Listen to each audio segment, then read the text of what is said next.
શ્રી વલ્લભાખ્યાન 8મું ભગવત કૃપાથી આપણે 7 પૂરા કર્યા. હવે આપણે 8મું વલ્લભાખ્યાન ચાલુ કરીએ છીએ.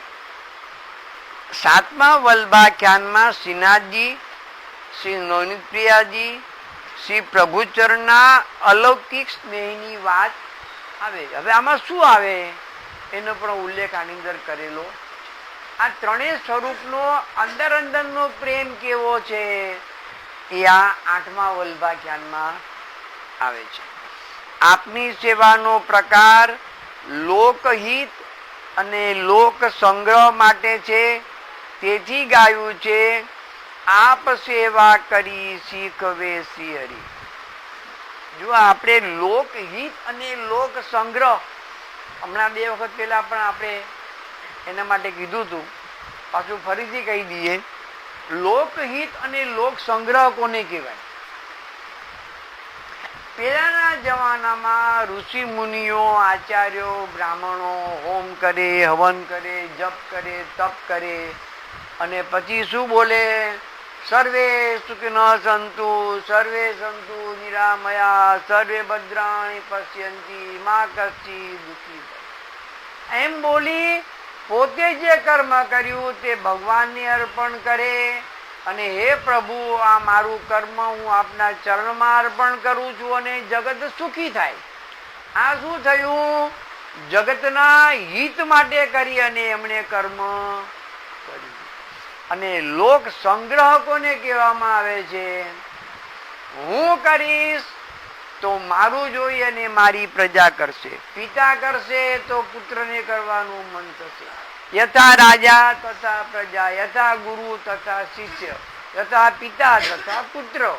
તો હું કરીશ તો મારો દીકરો કરશે, એને લોક સંગ્રહ કહેવામાં આવે છે. ઈ લોક સંગ્રહ માટે કરી અને શ્રી મહાપ્રભુજી, શ્રી ગુસાઈજીએ આપ સેવા કરી શીખવે શ્રી હરિ ભક્તિ પક્ષ વૈભવ સુદ્રઢ કીધો. ભગવાન ભગવદ્ ગીતામાં આજ્ઞા કરે છે, મારે કોઈ પણ વસ્તુ મેળવવા માટે કોઈ પણ કર્મ કરવાની જરૂરિયાત નથી, કારણ કે હું આ બધાનો સ્વામી છું. છતાં હું કર્મ કેમ કરું છું?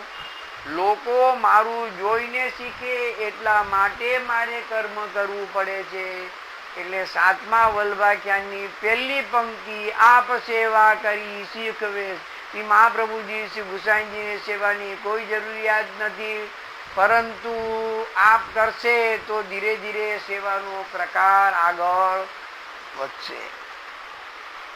હવે આપ શ્રી ગોકુળમાં શ્રી નવનીતપ્રિયાજીની સેવા ઘણા પ્રેમથી કરે છે, તેનું નિરૂપણ કરે છે. લલિત મનોહર શ્રી વલ્લભ સુજાણ, નખશિક સુંદર બ્રજજન જીવન પ્રાણ, વદન કાંતિ જાણે ઉદયો કોટિક ભાણ, દ્વિજ કુંડલ મંડન પ્રગટ્યા પુરુષ પ્રમાણ. લલિત, લલિત શબ્દ કોણ ત્યાં વપરાય? અનંત કલાના સાગર હોય ત્યાં લલિત શબ્દનો પ્રયોગ થાય. ઓલરાઉન્ડ જેને કહેવામાં આવે ને, કિશોર કુમાર ઓલરાઉન્ડ હતો. આવી વ્યક્તિ માટે લલિત શબ્દનો પ્રયોગ. એવી રીતે શ્રી ગુસાઈજી માટે લલિત શબ્દ, અહીંયા પહેલો શબ્દ શ્રી ગુસાઈજી માટે ગોપાલદાસજીએ શું વાપર્યો? લલિત શબ્દ વાપર્યો. લલિત શ્રી ગોપાલદાસજી બંને સ્વરૂપનું વર્ણન સાથે કરે છે. જેમ સુરદાસજીના માટે શ્રી મહાપ્રભુજી શ્રી કૃષ્ણ ભગવાનમાં કોઈ ભેદ નથી, તેમ પ્રભુચરણ શ્રી કૃષ્ણમાં ભેદ ગોપાલદાસજીને દેખાતો નથી. તેથી બંનેનું વર્ણન સાથે કરે છે. આપ મનોહર છે.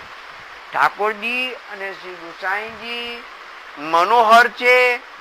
આપનું સ્વરૂપ મનને હરી લે તેવું છે. શ્રી નંદરાજ કુમાર શ્રી ગુસાઈજી સ્વરૂપે પ્રગટ થયા છે. શ્રી કહેતા સ્વામીની જેને પ્રિય તેવા શ્રી વલ્લભના સુજાન એટલે પુત્ર. લલિત મનોહર શ્રી વલ્લભ સુજાણ. આપ સુજાણ છો આપની કીર્તિ ત્રણેય લોકોમાં વ્યાપ્ત છે. એટલે સુજાણ, આખી દુનિયા જાણે તેને સુજાણ કહેવાય. ઓળખો છો અમને? અરે અમને કોણ નથી ઓળખતું ભાઈ? કોઈ પૂછે ભાઈ તમે આ ભાઈને ઓળખો છો? અરે આ ભાઈને કોઈ ના ઓળખે. સમજ્યા કે નહીં? આ શું થયું? આને સુજાણ વ્યક્તિ કહેવાય. આપની કીર્તિ ત્રણેય લોકમાં વ્યાપ્ત છે. આપ સુજાણ છો. આપ ભક્તની મનોદશાને જાણવા જુઓ.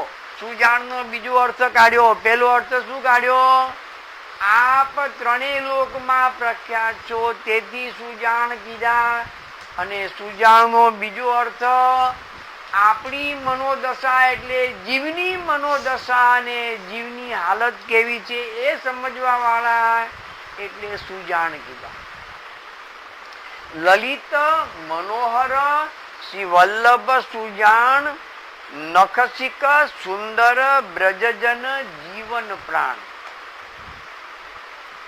તે પ્રકારે તેમનું હિત કરવા વાળા છે. શ્રી મહાપ્રભુજી અને શ્રી ગુસાઈજી પોતાના જીવોનું હિત કરવા વાળા છે. તેથી અષ્ટસખા ગાય છે, શ્રી વલ્લભ રોમ રોમ રસ છલકે. શ્રી વલ્લભ રોમ રોમ રસ છલકે, જો જન જા રસ કો અધિકારી, ભરત સંભારી ન છલ. બધાને સરખું દાન નથી થતું. તમારી જ ઓફિસમાં 50 માણસ કામ કરતા હોય તો બધાને મેનેજર ન બનાવાય. જે ઇન્ટેલિજન્ટ સારામાં સારો હોય એને જ મેનેજર બનાવાય. તો તમે વ્યવસ્થા કરો છો કે નહીં? આ શું થયું? ભરત સંભારી ન છલકે. જેવો એની હોશિયારી, જેવી એની આવડત હોય એવું એને સ્થાન આપવું પડે. તો એ પ્રમાણે શ્રી મહાપ્રભુજી અને શ્રી ગુસાઈજીએ બધાને અષ્ટસખા નથી બનાવી દીધા. 84 વૈષ્ણવને 252 માંથી અષ્ટસખા કેટલા? 4 મહાપ્રભુજીના ને 4 ગુસાઈજીના. આ શું થયું? યોગ્ય પાત્ર જોઈને યોગ્ય વસ્તુનું દાન થાય. બધાને સરખું દાન થતું નથી. એટલા માટે જો જન જા રસ કે અધિકારી, ભરત સંભારી ન છલકે. ચતુર્બુદાસજીના દીકરા, એમને કંઈક લીલાનો અનુભવ થયો અને આનંદ એટલો આવ્યો કે દેહ ત્યાગ કર્યો. એ આનંદને જીરવવો જોઈએ. ત્યારે શ્રી ગુસાઈજીએ આજ્ઞા કરી કે ચતુર્બુદાસનો છોકરો થઈને આટલો આનંદ જીરવી ન શક્યો. એટલે આનંદનું દાન કરતી વખતે પણ શ્રી મહાપ્રભુજી અને શ્રી ગુસાઈજી ધ્યાન રાખે છે કે આ કેટલા પાણીમાં છે. બધાને અષ્ટસખા નથી બનાવાતા. આપ નખશિક સુંદર છે. ભક્તની શરણ ભાવનાથી લઈ પુષ્ટિ મોક્ષ પર્યંત આપ કૃપા કરવા વાળા છે. જો આ વસ્તુ સમજવા જેવી છે. આપણા ઘરે બાબો નાનો આવ્યો હોય તો કેજીમાં દાખલ કરે ને પછી એને છેલ્લે CA બનાવીએ ને MBA બનાવીએ. એ પ્રમાણે તમે અલૌકિકમાં આવો છો, કંઠી બાંધો છો, બ્રહ્મ સંબંધ લો છો, તો કેજીમાં દાખલ થાવ છો અને ધીરે ધીરે ગુરુ આપણને યોગ્ય અધિકારી હોઈએ તો બધા નથી જઈ શકતા. સમજ્યા કે નહીં? તો MBA થાય એને CA કરાવે, અધિકારી જોઈએ એવી આતુરતા જોઈએ. સમજ્યા કે નહીં? તો ભગવાન ભગવદ્ ગીતામાં પણ આ આજ્ઞા કરે છે. હું આરંભથી લઈ અને અંત એટલે ગોલોક ધામ સુધી એનું ધ્યાન રાખું છું એને એ પ્રમાણે દાન કરું છું.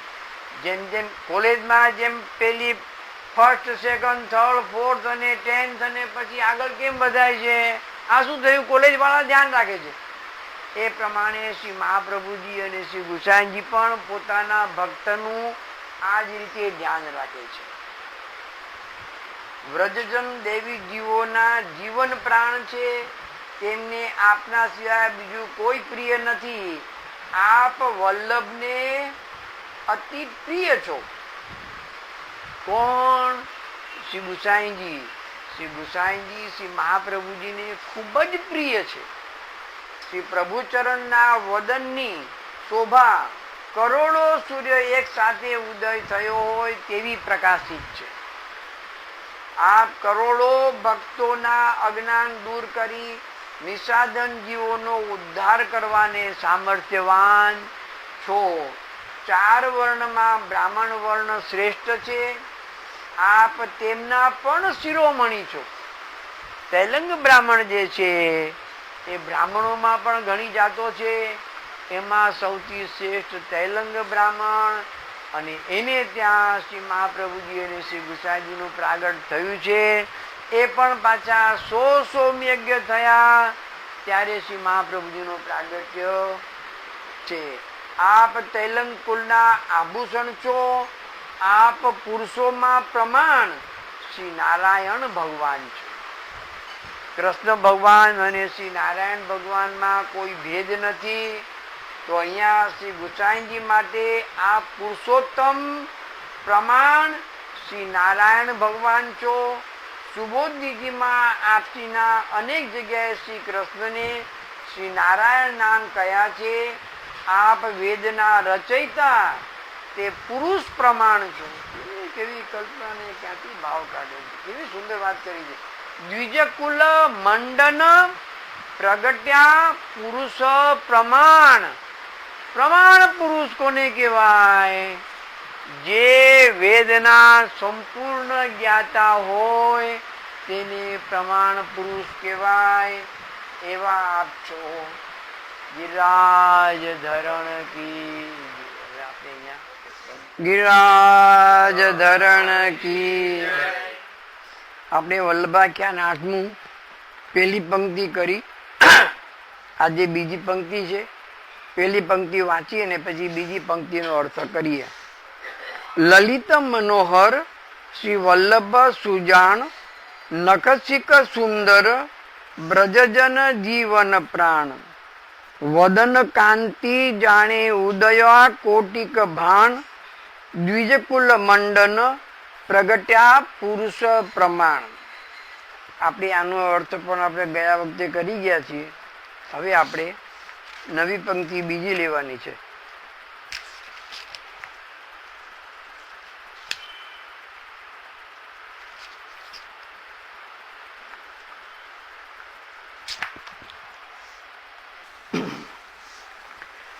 નામ નિરૂપમ ઉચરે સકલ કલ્યાણ તેના સાખી ચારે વેદ પુરાણ અસુર હણેવા બ્રહ્મવાદ કર પાણ ભક્તિ કરે સૌ વાજિંતે રે નિશાણ.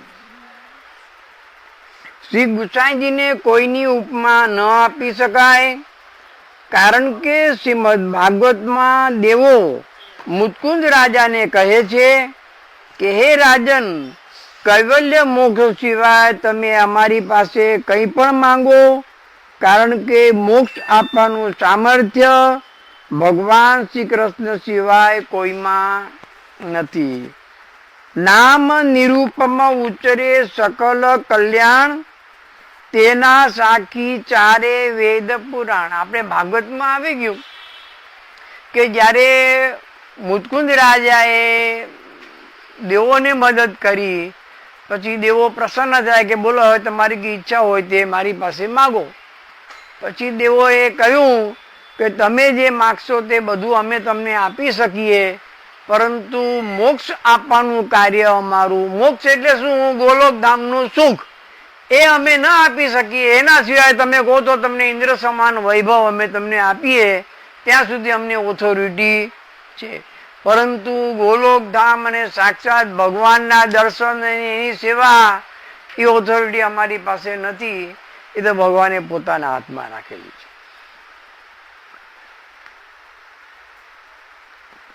તેથી આપને બીજાની ઉપમા ન આપી શકાય. અદય દાન દક્ષ, મહાપ્રભુજીનું એક નામ છે અદય દાન દક્ષ મહોદાર ચરિત. અદય, જે કોઈ ના આપી શકે એ દાન શ્રી મહાપ્રભુજી આપણને આપે. બધા દેવોએ ના પાડી કે આ આપવાનું કામ અમારું નથી.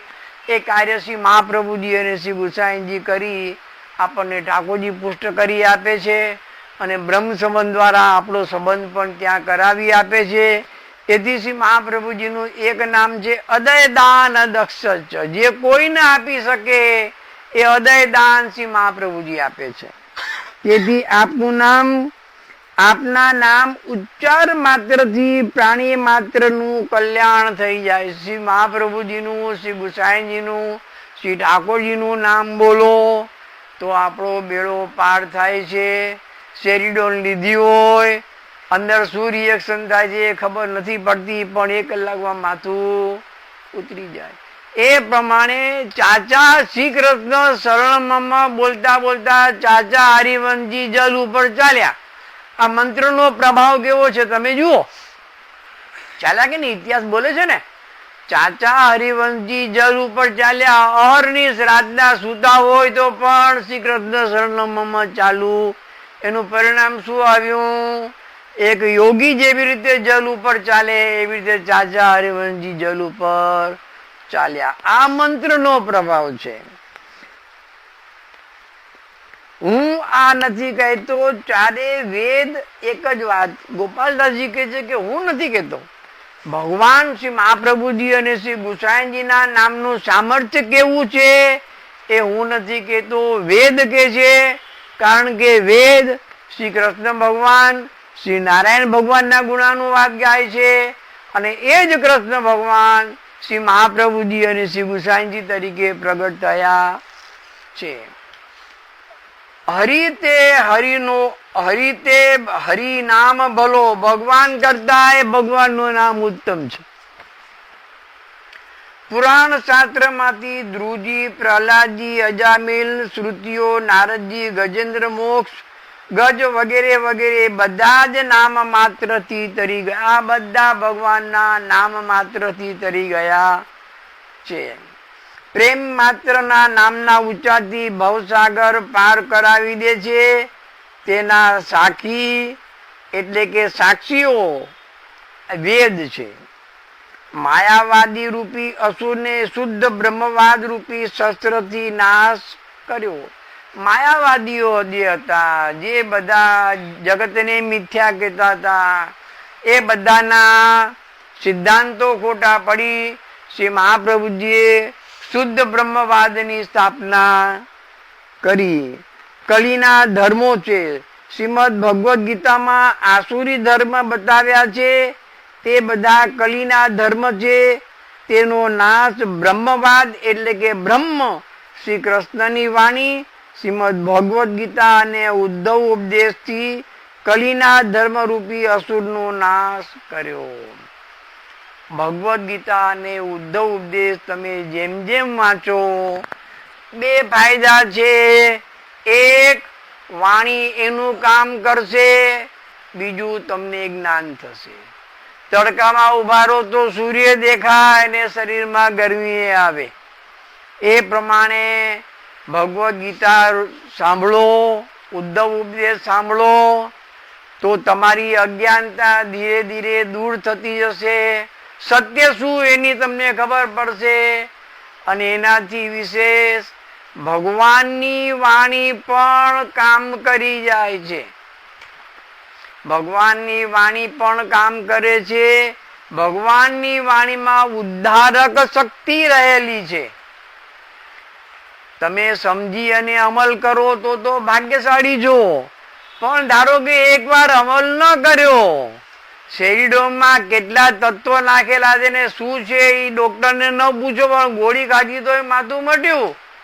બીજો ડોક્ટર તો પૂછે કે આમાં કયા તત્વો કેટલા પ્રમાણમાં છે, તો ડોક્ટર એને સમજાવે કે આમાં આટલા પ્રમાણમાં પાવડરો ભેગા કરેલા છે.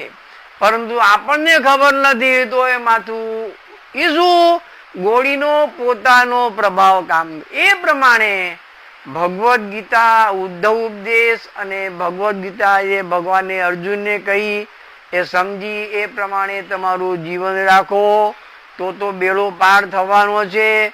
કદાચ ન કરી શકો તો ભગવાનની વાણી એનું કામ કરશે તોય તમારો બેડો પાર થશે. કાયમ તમે ભગવદ વાણી સાંભળી છે. મેં પહેલા પણ કહ્યું હતું, તમે જે લેખકનું પુસ્તક વાંચો એ લેખકના તમે નિકટમાં આવો છો. કનૈયાલાલ માણેકલાલ મુનશીનું પુસ્તક વાંચો, રમણલાલ વસંતલાલ દેસાઈનું પુસ્તક વાંચો, કોઈનું પણ વાંચો, તમે જે લેખકનું પુસ્તક વાંચો, તમે એની નિકટ જાઓ છો, એના દિલ સુધી પહોંચો છો. એ પ્રમાણે ભગવદ્ ગીતા અને ભાગવત અને ઉપદેશ વાંચો તો તમે ભગવાનની નિકટ જાઓ છો અને એ વાણી પોતાનું કામ કર્યા વગર નહીં રહે. જો કલીના ધર્મ ના ભક્તિમાં ઝાંઝ પકાવત સિતાર સારંગી સાથે દેવીજીઓ તમે ભક્તિ કરો, કારણ કે શ્રી ગુસાઈજીના નામ ઉચ્ચાર વારે વારે કરો છો, તમારું કલ્યાણ થાવ. નંદલાલ સો મેરો મન માન્યો, કહા કરે ગો કોયરી, હો તો ચરણ કમલ લપટાની, જો ભાવે સો હોય. એક સખી કે છે, બીજી સખીને શું કે છે? નંદલાલ સો, મારો મન ભગવાન સાથે લાગી ગયું છે. નંદલાલ સો મેરો મન માન્યો, કહા કરે ગો કોઈરી, હવે મારું કોઈ શું બગાડ કરી શકશે? હું તો ચરણ કમલ લપટાની, જો ભાવે સો હોયરી. જો મેરો યહ લોક જાયગો, ઓય પર લોક નસાયરી. નંદ નંદન को तो न छांडू, मिलूंगी निशान बजायरी. ઢોલ વગાડીને લગ્ન કરવા કેમ જાય? ઢોલ વગાડતા આખી દુનિયાને ખબર પડે કે લગ્ન થાય છે. તો હું નિશાન કરી એટલે નગારા વગાડીને ભગવાનને પ્રેમ કરું છું કે જેથી હું પાછી ના આવું. વૈષ્ણવ જનને આપે પદ નિર્માણ, માર્ગ મુક્તો કોઈ ન માંગે દાન. ચરણ ચાકડી વંદે રાણો રાણ, સરસ થયા જે હુતા પ્રેત પાષાણ. જે દેવી જીવોએ આપની શરણાગતિ સ્વીકારી તેને પુષ્ટિ મોક્ષ પ્રાપ્ત થાય છે. પુષ્ટિ મોક્ષ શું છે? ભગવાનની સેવા અને ભગવાનના ગુણાનુવાદ, આ પુષ્ટિ મોક્ષ છે. અને એ શ્રી મહાપ્રભુજીની શરણાગતિથી આપણને પ્રાપ્ત થાય છે. તે જન્મ મરણના ફેરામાંથી છૂટી જાય છે. પુષ્ટિ માર્ગમાં 4 પ્રકારના મોક્ષ બતાવ્યા છે.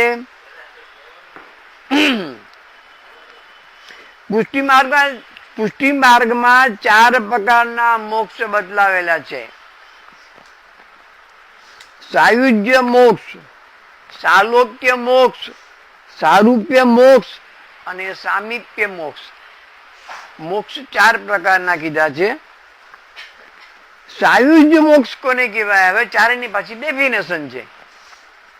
સાયુજ્ય મોક્ષ જીવોને ચરણમાં અથવા અલકાવલીમાં સ્થાન મળે છે, સ્વતંત્ર દેહ મળતો નથી. 4 મોક્ષ છે, એમાં સૌથી પહેલું સાયુજ્ય મોક્ષ. સાયુજ્ય મોક્ષમાં શું થાય? એ જીવનો દેહ ત્યાગ થાય તો ભગવાનના ચરણમાં સ્થાન મળે. ઘણો ઉત્તમ જીવ હોય તો ઠાકોરજીની અલકાવલી જે મુગટની નીચે હોય છે એમાં એને સ્થાન મળે, અથવા બીજા કોઈ પણ શ્રીઅંગમાં જે શિંગાર ધારણ કર્યા હોય એમાં એને સ્થાન. આને સાયુજ્ય મોક્ષ કહેવામાં આવે. બીજો સાલોક્ય મોક્ષ. સાલોક્ય મોક્ષ શ્રી ઠાકોરજીની અતિ ન નિકટ ન દૂર તેવા પરિકરમાં સ્થાન મળે, ભગવાનના લોકમાં સ્થાન મળે. પેલું શું થયું? દેહ ત્યાગ પછી જીવ ભગવાનના ચરણમાં સમાઈ જાય. આ બીજો સાલોક્ય મોક્ષ, એટલે ભગવાનનો પરિકર જ્યાં રહેતો હોય, મંગલમ ફ્લેટમાં રહેવા ન મળે પણ આનંદનગરના એરિયામાં રહેવા મળે, એને સાલોક્ય મોક્ષ કહેવાય. સમજ્યા? તમારા ઘરમાં નહીં પણ તમારા ઘરની આજુબાજુ આવતા જતા દર્શન થાય, એને સાલોક્ય મોક્ષ કહેવાય. ત્રીજું સારૂપ્ય મોક્ષ.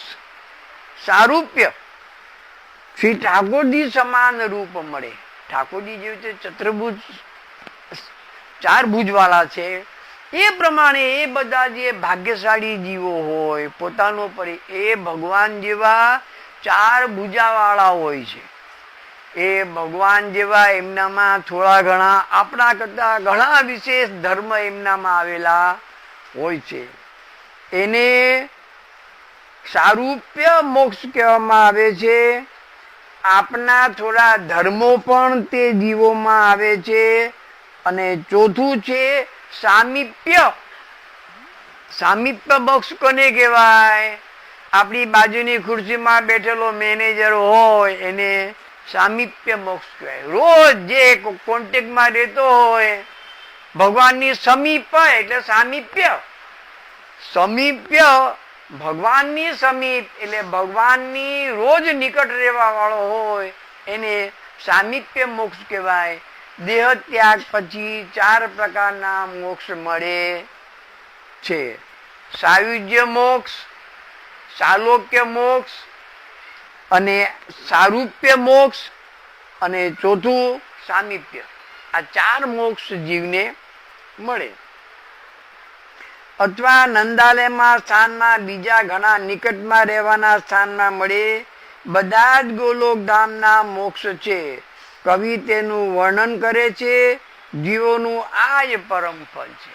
આપણે જે કઈ સત્કર્મ કરીએ આ 4 માંથી એક મોક્ષ આપણને મળે તો આપણી મહેનત સફળ.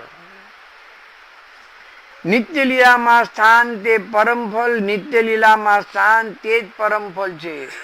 કોઈ ન માંગે દાન, અન્ય દેવો તેનાથી પર પોતાનો અધિકાર છોડી દે છે. તેની પાસે કોઈ કર માંગતું નથી, કારણ કે ચક્રવર્તી રાજાએ તેનો હાથ પકડ્યો છે. પછી આ 4 પ્રકારના મોક્ષ મળી જાય પછી બીજા બધા દેવોને ગ્રહ દશા કાળ કર્મ નવ બાંધે યમ તે શિર ધનુષ, એ પછી એકવાર આ 4 માંથી એક મોક્ષ મળી ગયો આ બધામાંથી મુક્ત થઈ જાય. એને કાળે બાધક ન થાય, એને કઈ કલીએ બાધક ન થાય. ભૂતલ ઉપર આવે તો તમારી જેમ ઉત્તમમાં ઉત્તમ વાતાવરણમાં રહે, આખી જિંદગી આવી જ નીકળી જાય સેવા કરતા કરતા. પછી પચાનો હાથ પકડીને પોતાની સાથે ઉપર એ લેવા માટે આવે. ભૂતલ ઉપર લોકો 2 રીતે આવે છે. એક પોતાનું પાપ કર્મ ભોગવવા માટે ભૂતલ ઉપર આવે અને આવા મહાનુભાવો હોય છે પછી પચાને ઉપર લઈ જવા માટે આવે. ખ્યાલ આવ્યો? આ ફરક પડી જાય. એ જે લોકોને એકવાર મોક્ષ મળી ગયો હોય ભગવત કૃપાથી, એને કાળ કે કર્મ એને કઈ પણ બાધક થતું નથી. તે અન્ય દેવના પ્રતિબંધમાંથી એ જીવ પછી મુક્ત થઈ જાય. શ્રી ગુસાઈજીના નામ સ્વરૂપ તો ફલરૂપ છે. આપની ચરણ પાદુકાને રાજા મહારાજાઓ વંદન કરે છે. જુઓ, શ્રી મહાપ્રભુજી શ્રી ગુસાઈજીની ચરણ પાદુકાને પહેલાના સમયમાં આટલા બધા પેન્ટિંગ ને બધા ચિત્રો ને બધું મૂર્તિઓ નહોતું. તો શ્રી મહાપ્રભુજી શ્રી ગુસાઈજીને કોઈ વિનંતી કરે કે મારે આપની સેવા કરવી છે તો પોતાનો પ્રસાદી ઉપરનો આપે, આપના હસ્તાક્ષર પધરાવી આપે. તો કોઈક વાર ચરણ ચાખડી પણ આપી દે, એટલે મેં આના પર ચરણ ધરે છે, તું આની સેવા કરી. મુખ્ય શું છે? એમાં રહેલું દિવ્ય સ્વરૂપ. એ દિવ્ય સ્વરૂપનું દાન એ બધા કરી શકે. હું મારો ફોટો આપું એમાં મારું સ્વરૂપ ન મૂકી શકું. તમને યાદગીરી માટે મારો ફોટો બધાને એક એક આપી દઉં, તેમાં મારું સ્વરૂપ નથી મૂકી શકતો. શ્રી મહાપ્રભુજી ખાલી ઉપરનો આપે એમાં પણ આપનું સ્વરૂપ આવી જાય, હસ્તાક્ષર આપે એમાં પણ આપનું સ્વરૂપ આવી જાય. ઓલો સેવા કરીને જે કઈ ભોગ ધરે તો શ્રી મહાપ્રભુજી આરોગ્ય પણ ખરા. રાજાનો રાજા ઇન્દ્ર પણ સુરભી ગાય સાથે સ્વર્ગથી ગંગાજી અને ઐરાવત હાથીની સૂંઢ માટે ચરણ પખાડે છે. આપની ચરણ રજના પ્રભાવથી પાષાણ જેવા પ્રેતનો પણ ઉદ્ધાર થયો. શ્રી રામચંદ્રજી જેવી રીતે અહલ્યાનો ઉદ્ધાર કર્યો, ચરણ મૂક્યો તેનો ઉદ્ધાર થઈ ગયો. એ પ્રમાણે શ્રી મહાપ્રભુજી શ્રી ગુસાઈજીના ચરણ સ્પર્શ કરવાથી પણ આપણો બેડો પાર થાય છે. અને ભગવત ભક્તિ સાથે સાત્વિક ભાવોદય થાય છે. ભગવાન રસો વૈસહ છે, પથ્થર જેવા પણ રસમય થાય છે. જે શ્રી મહાપ્રભુજી શ્રી ગુસાઈજીની સમીપ આવે એ પથરા જેવા હોય તો એ રસમય થઈ જાય છે. જ્યારે રૂપ મુરારી ઓલા મારેલા પક્ષીને લઈને જતો હતો, પેલા ટાંગ બાંધેલી, 2-4 પક્ષી આગળ ને 2-4 પક્ષી પાછળ, ને લોહી વાળો જબ્બો ને હાથમાં તીર કામઠા. શ્રી ગુસાઈજી આગળથી પસાર થયો. શ્રી ગુસાઈજી કે અરે રૂપ મુરારી, ત્યાં તારી શું દશા કરી છે? તું ક્યાંનો જીવ છે ને ત્યાં તારી શું દશા કરી? આટલું બોલતાની સાથે પક્ષીઓ જીવતા થઈને ઉડી ગયા. જબ્બો ચોખ્ખો થઈ ગયો અને શ્રી ગુસાઈજીના ચરણમાં પડ્યો કે હવે મારો ઉદ્ધાર કરો. આ શું થયું? પથ્થર જેવો હતો તો રસમય બની ગયો. પથ્થર જેવો હતો તો એ રસમય. અલી ખાન પઠાણ, તાજ બીબી, આ બધા મુસલમાન, તાનસેન, આ બધા મુસલમાન, તો પણ એનો ઉદ્ધાર થઈ ગયો. હતીત પતિત નું જુઓ તમે પ્રગટ એ નાણ. આપણે વાર્તા આવે છે 252 હતીત પતિત ની વાર્તા છે. શેષ સહસ્ત્ર મુખ ઉચરે જેના વખાણ, 14 લોકમાં વર્તે જેની આણ, ત્રાસ તિમિરનું જાણે સકલ વિહાણ. કવિ દ્રષ્ટાંત સાથે સમજાવે છે કેવા પથ્થર જેવા પ્રેતનું આપે શ્રેય કર્યું છે. 252 વૈષ્ણવની વાર્તા. 69 પરમ ભગવદીય ચાચા હરિવંશજી વૈષ્ણવો સાથે રસ્તામાંથી પસાર થાય છે. ત્યારે 2 રાક્ષસોને ખાવા આવે છે, પરંતુ ભગવત પ્રતાપથી તેમને સ્પર્શી શકતા નથી. અંતે ચાચાજી દ્વારા તેમનો ઉદ્ધાર થાય છે. આ હતીત પતિતનો ઉદ્ધાર ચાચા હરિવંશજીએ કર્યો. તેમનો ભૂતકાળ બતાવતા શ્રી ગુસાઈજી આજ્ઞા કરે છે. આ બંને ભાઈઓ ગરીબ હતા. જ્યારે યાત્રા કરવા નીકળ્યા ત્યારે પાછા ફરતા એક વૈષ્ણવને ત્યાં ઉતર્યા. સ્ત્રીનો પતિ બહાર ગામ ગયો હતો. સ્ત્રીએ બંનેનું સમાધાન કરી રાત્રે સુવડાવ્યા. તે સ્ત્રીના શરીર પર વધારે ઘરેણા જોઈ તેમની દાનત બગડી. રાત્રે સ્ત્રીને મારી દાગીના લઈને નીકળી. આ હતીત પતિની જે વાર્તા છે એનો ટૂંકસાર છે. ભગવત કૃપાથી સ્ત્રી ઘાયલ થઈ પણ બચી ગઈ. અમુક વખતે સારી પણ થઈ ગઈ. તેઓએ નિર્ણય પર ગયા. આવેલા કોઈને મોત પાછું વાળ્યું. નિર્ભયતા તેનું દ્રષ્ટાંત છે. આ બંને ભાઈઓ રસ્તામાંથી પસાર થતા હતા. તેમની પાછળ લૂંટારા પડ્યા. તેમને મારી, ઓલી બાઈને મારી, ઘાયલ કરીને બધા દાગીના લઈ લીધા અને દાગીના લઈને ગયા. એમને મળ્યા 2 જણા બીજા લૂંટારા. એ લોકોએ 2ને મારી નાખ્યા અને બધું દાગીના બધા લઈ લીધા. એ મરી ગયા પછી બંને પ્રેત થયા. હતીત અને પતિત બંને પ્રેત થયા, જેનો ચાચા હરિવંશજીએ ઉદ્ધાર કર્યો. આ જે પથ્થર જેવા હતા એ પણ શ્રી મહાપ્રભુજી શ્રી ગુસાઈજી તો ઠીક છે, એમના વૈષ્ણવના સંબંધમાં આવે તો એનો ઉદ્ધાર થઈ જાય. જ્યારે શ્રી ગુસાઈજી એકવાર કોઈ ગામમાંથી પસાર થાય છે, શ્રી ગુસાઈજીને બહુ તરસ લાગે છે. શ્રી ગુસાઈજી કહે છે કે આ ગામમાં જો કોઈ વૈષ્ણવ હોય તો એના ઘરનું પાણી મારે ચાલશે. તો કે આ ગામમાં કોઈ વૈષ્ણવ નથી. ત્યારે ચાચા હરિવંશજીએ શું કીધું? અરે શ્રી ગુસાઈજીએ, ચાચા હરિવંશજી આ રસ્તેથી પસાર નહીં થયા હોય તો વૈષ્ણવ હોય એમના પ્રભાવ માત્રથી વૈષ્ણવ બની જાય. એ એમનો પોતાનો પ્રભાવ હતો, ચાચા હરિવંશજીનો. ચાચાજીએ સુરદાસજીના ચાચા હરિવંશજી તેવા પરમ ભગવદીય હતા.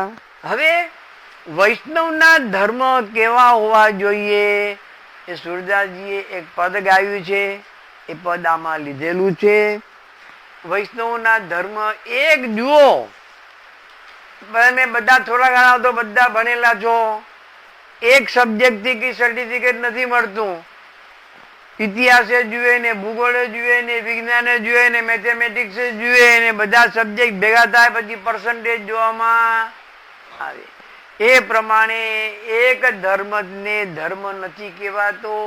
ધર્મના પણ ઘણા બધા અંગ છે. આ દ્વાદશ અંગ મળીને દેહ મળે છે. હાથને શરીર ન કહેવાય ને પગને શરીર ન કહેવાય, બધા અંગ ભેગા થાય એને શરીર કહેવાય. એ પ્રમાણે એક કે બે ધર્મથી વૈષ્ણવ થવાતું નથી.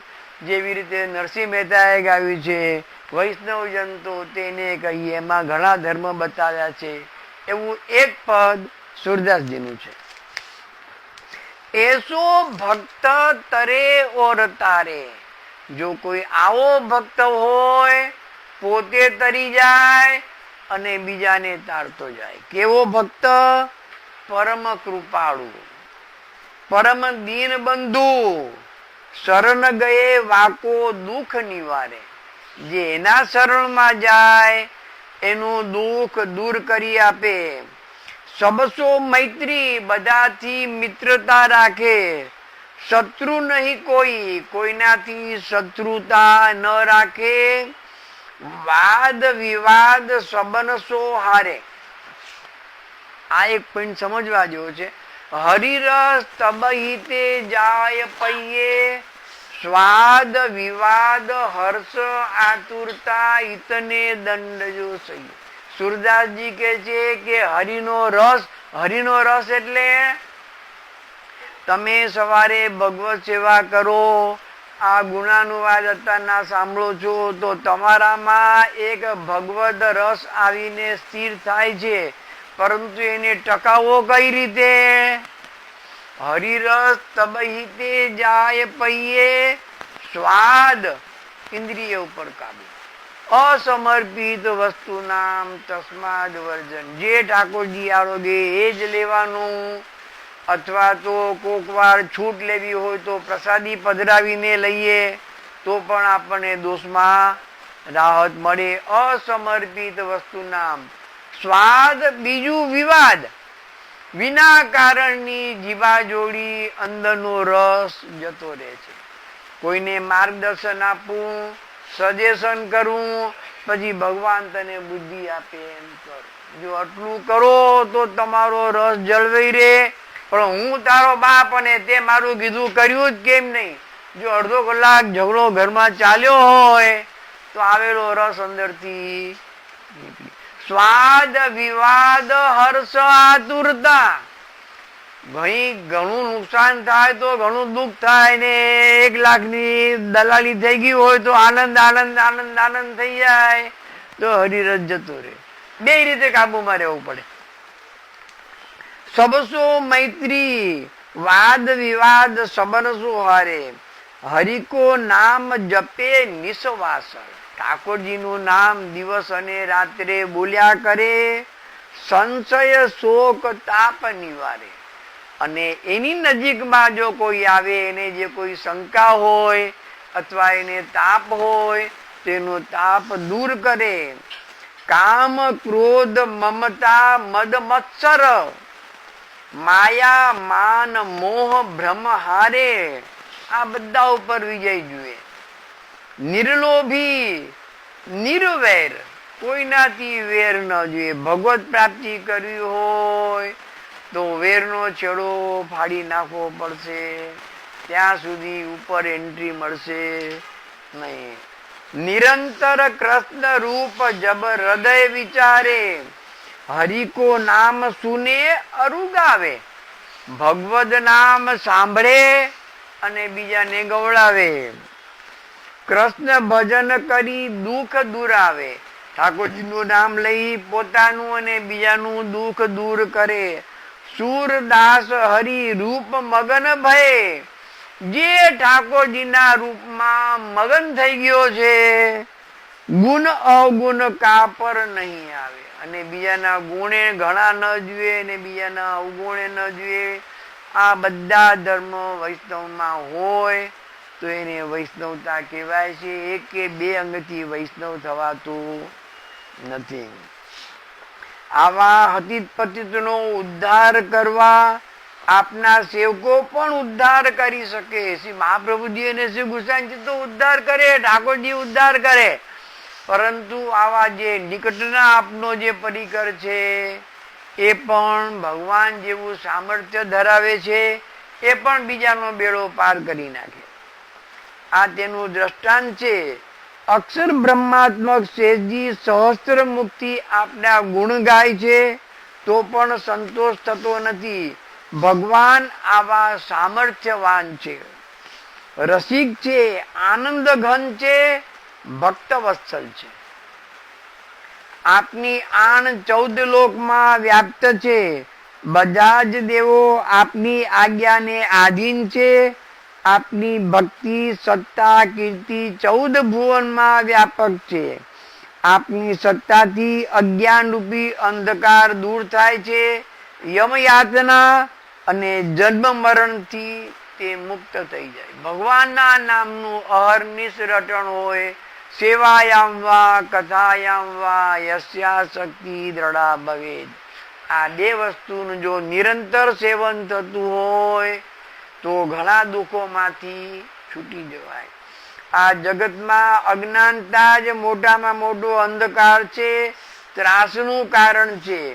જે આપની શરણાગતિથી દૂર થાય છે, વિહાણ શબ્દ વહાણું સુપ્રભાત થાય છે. આપની શરણાગતિથી સુપ્રભાત થયું, પાખંડ મતરૂપી અંધકાર નષ્ટ થયો, દૈવી જીવો શરણે આવ્યા, તેથી અભય અને નિર્ભય થઈ ગયા. જુઓ,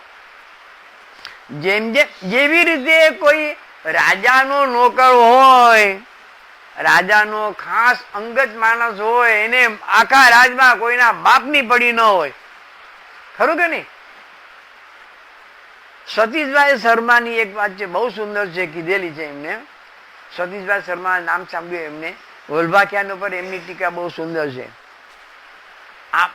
કોઈ માણસ આગળ 25-50 લાખ રૂપિયા હોય, એ છાતી આમ રાખીને ચાલે. કોઈ કે જય શ્રી કૃષ્ણ, જય શ્રી કૃષ્ણ, જય શ્રી કૃષ્ણ, હા જય શ્રી કૃષ્ણ. પછી બહાર ગયા હતા, બહારગામ, 4-5 દિવસ, અઠવાડિયા પછી પાછા આવ્યા અને કોઈએ કીધું કે ભાઈ તારે ત્યાં તો લૂંટ થઈ ગઈ ને બધો માલ તારો જતો રહ્યો, જય શ્રી કૃષ્ણ. એટલે પછી આમ જય શ્રી કૃષ્ણ થઈ ગયા. પેલા આમ જય શ્રી કૃષ્ણ થતા હતા, બધું તિજોરીમાંથી નીકળી ગયું એટલે આમ જય શ્રી કૃષ્ણ થયા. એમનું કેવું શું છે? જેવી રીતે તિજોરીમાં પડેલું ધન આપણને ખુમારી આપે છે, એ પ્રમાણે આપણા ઘરમાં બિરાજતા ઠાકોરજી પણ આપણને ખુમારી આપે છે. અભયતા આ રીતે આવી જાય. ઘરમાં ઠાકોરજી છે ને, સમજ્યા કે નહીં? આ પ્રકારનો નિર્ભયતા આપણામાં આવે છે. રાજાનો ખાસ અંતરંગ હોય, આખા રાજમાં કોઈના બાપથી ન ડરે. કેમ? રાજાનો અંગત માણસ છે. એવી રીતે તમે ભગવાનના અંગત માણસ થઈ જાઓ છો, પછી તમને કોઈ નો ડર ના લાગે. આ ભગવાનના શરણાગતિનો પ્રભાવ છે. તમે કોઈના બાપથી ન ડરો. આ ભગવાનની સેવાયામ વા કથાયામ વા યસ્યાસક્તિ દ્રઢા ભવેદ. જેમ જેમ ભગવાનની સેવા અને ગુણાનુવાદ થાવ તેમ તેમ ખુમારી. શ્રીમદ ભાગવત, શ્રીમદ શું છે? લૌકિક મદ એ કેવળ મદ કહેવાય. રાજાને મદ હોય, સ્ત્રી રૂપાળી હોય તો એને મદ હોય, કોઈ વડાપ્રધાન હોય એને સત્તાનું મદ હોય. એવા અભિમાનના ઘણા બધા સાધનો છે. કરોડપતિ હોય તો એને એક મદ હોય. આ શ્રીમદ, શ્રી કેમ લગાડ્યો? જે વિશુદ્ધ, નિર્મળ અને આત્માની ઉર્ધ્વગતિ કરવા વાળો છે. અભિમાન ખરું, પણ ઉર્ધ્વગતિ કરવા વાળો અભિમાન છે, એટલે એને આગળ શ્રી લગાડ્યો. મદ તો આ બધા છે. સ્ત્રીને પોતાના રૂપનું મદ હોય, સમજ્યા કે? પણ કેટલો વખત ચડતા સૂર્ય ધીરે ધીરે ઢલતા હે ઢલ જાયેગા, સમજ્યા કે નહીં? તો આ મદ કેવો છે? શ્રીમદ. જે અભિમાન આપણું ઉર્ધ્વગતિ કરાવે તેને શ્રીમદ કહેવાય. શ્રીમદ ભાગવત, શ્રીમદ ભગવદ ગીતા. આ શ્રીમદ જે અભિમાન આપણું ઉર્ધ્વગતિ કરાવે એની આગળ શ્રી લાગે. આપની 14 લોકમાં થાય, યમ યાતના, જન્મ મરણથી મુક્ત થાય, આ જગતમાં અજ્ઞાનતા મોટામાં મોટી છે. આપની શરણાગતિથી શું પ્રભાત થાય? પાખંડ મતરૂપી અંધકારનો નષ્ટ થાય છે. અધર્મ સકલનું પેરે પેરે કીધું વિતરણ, ધર્મ સકલનું પ્રભુએ કીધું ત્રાણ. સન્મુખ કીધા હુતા જે ભ્રષ્ટ અજાણ, નિર્ભય કીધા શિરધરી નિજ પાણ.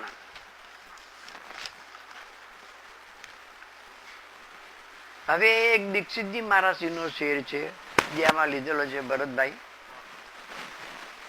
તુજે ઉનસે હૈ સરે દોસ્તી, એક કવિ પોતાના મનને કે છે. તુજે ઉનસે હૈ સરે દોસ્તી, તેરી આરज़ू भी अजीब है, वो है तख्त पर तू ये खाक पर, वो अमीर है તું ગરીબ.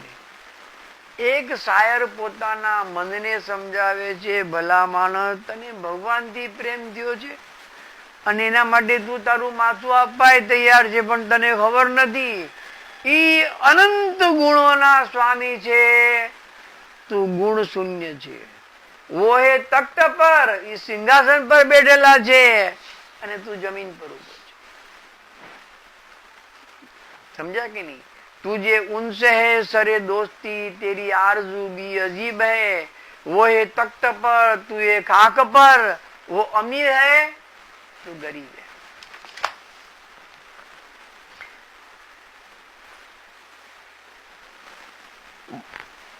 ભગવાન શ્રીમદ ભગવદ ગીતામાં આજ્ઞા કરે છે, હે ભારત, જ્યારે જ્યારે ધર્મની હાનિ થાય છે ત્યારે ધર્મનું રક્ષણ કરવા હું અવતાર ધારણ કરું છું. સાધુ સંતોની રક્ષા કરવા, અસુરોનો નાશ કરી ફરીથી ધર્મનું સ્થાપન કરવા યુગે યુગે હું જન્મ લઉં છું. હું ધર્મ પક્ષપાતી છું.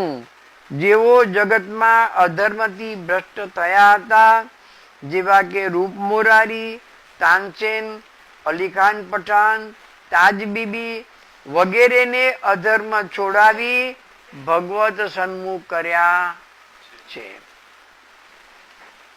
આ બધા ધર્મથી ભ્રષ્ટ હતા અને અધર્મમાં ડૂબેલા હતા. રૂપ મોરારી મારેલા પક્ષીનું દ્રષ્ટાંત આવી ગયું, તેમની વાર્તા. અને રૂપ મોરારી એ પછી કેવા ભક્ત થઈ ગયા તો કે એની વાર્તા વાંચી અને આપણે માનીએ કે આજે હું ધન્ય. કેમ?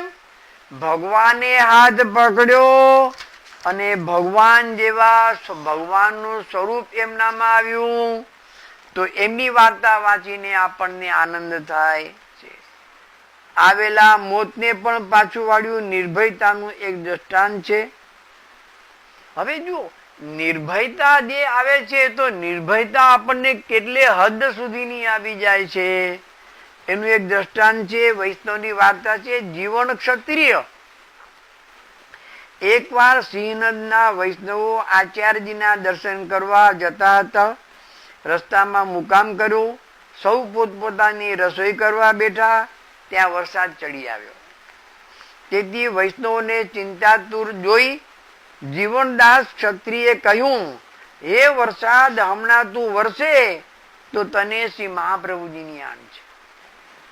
શું કીધું? વરસાદની વાદળા ઉપર ઊંચો હાથ કરીને કીધું કે જો હમણાં તું વરસે તો તને શ્રી મહાપ્રભુજીની આણ છે, હમણાં તું ન વરસ. આ બધા રસોઈ કરે છે અને ઠાકોરજીને ભોગ ધરવો છે.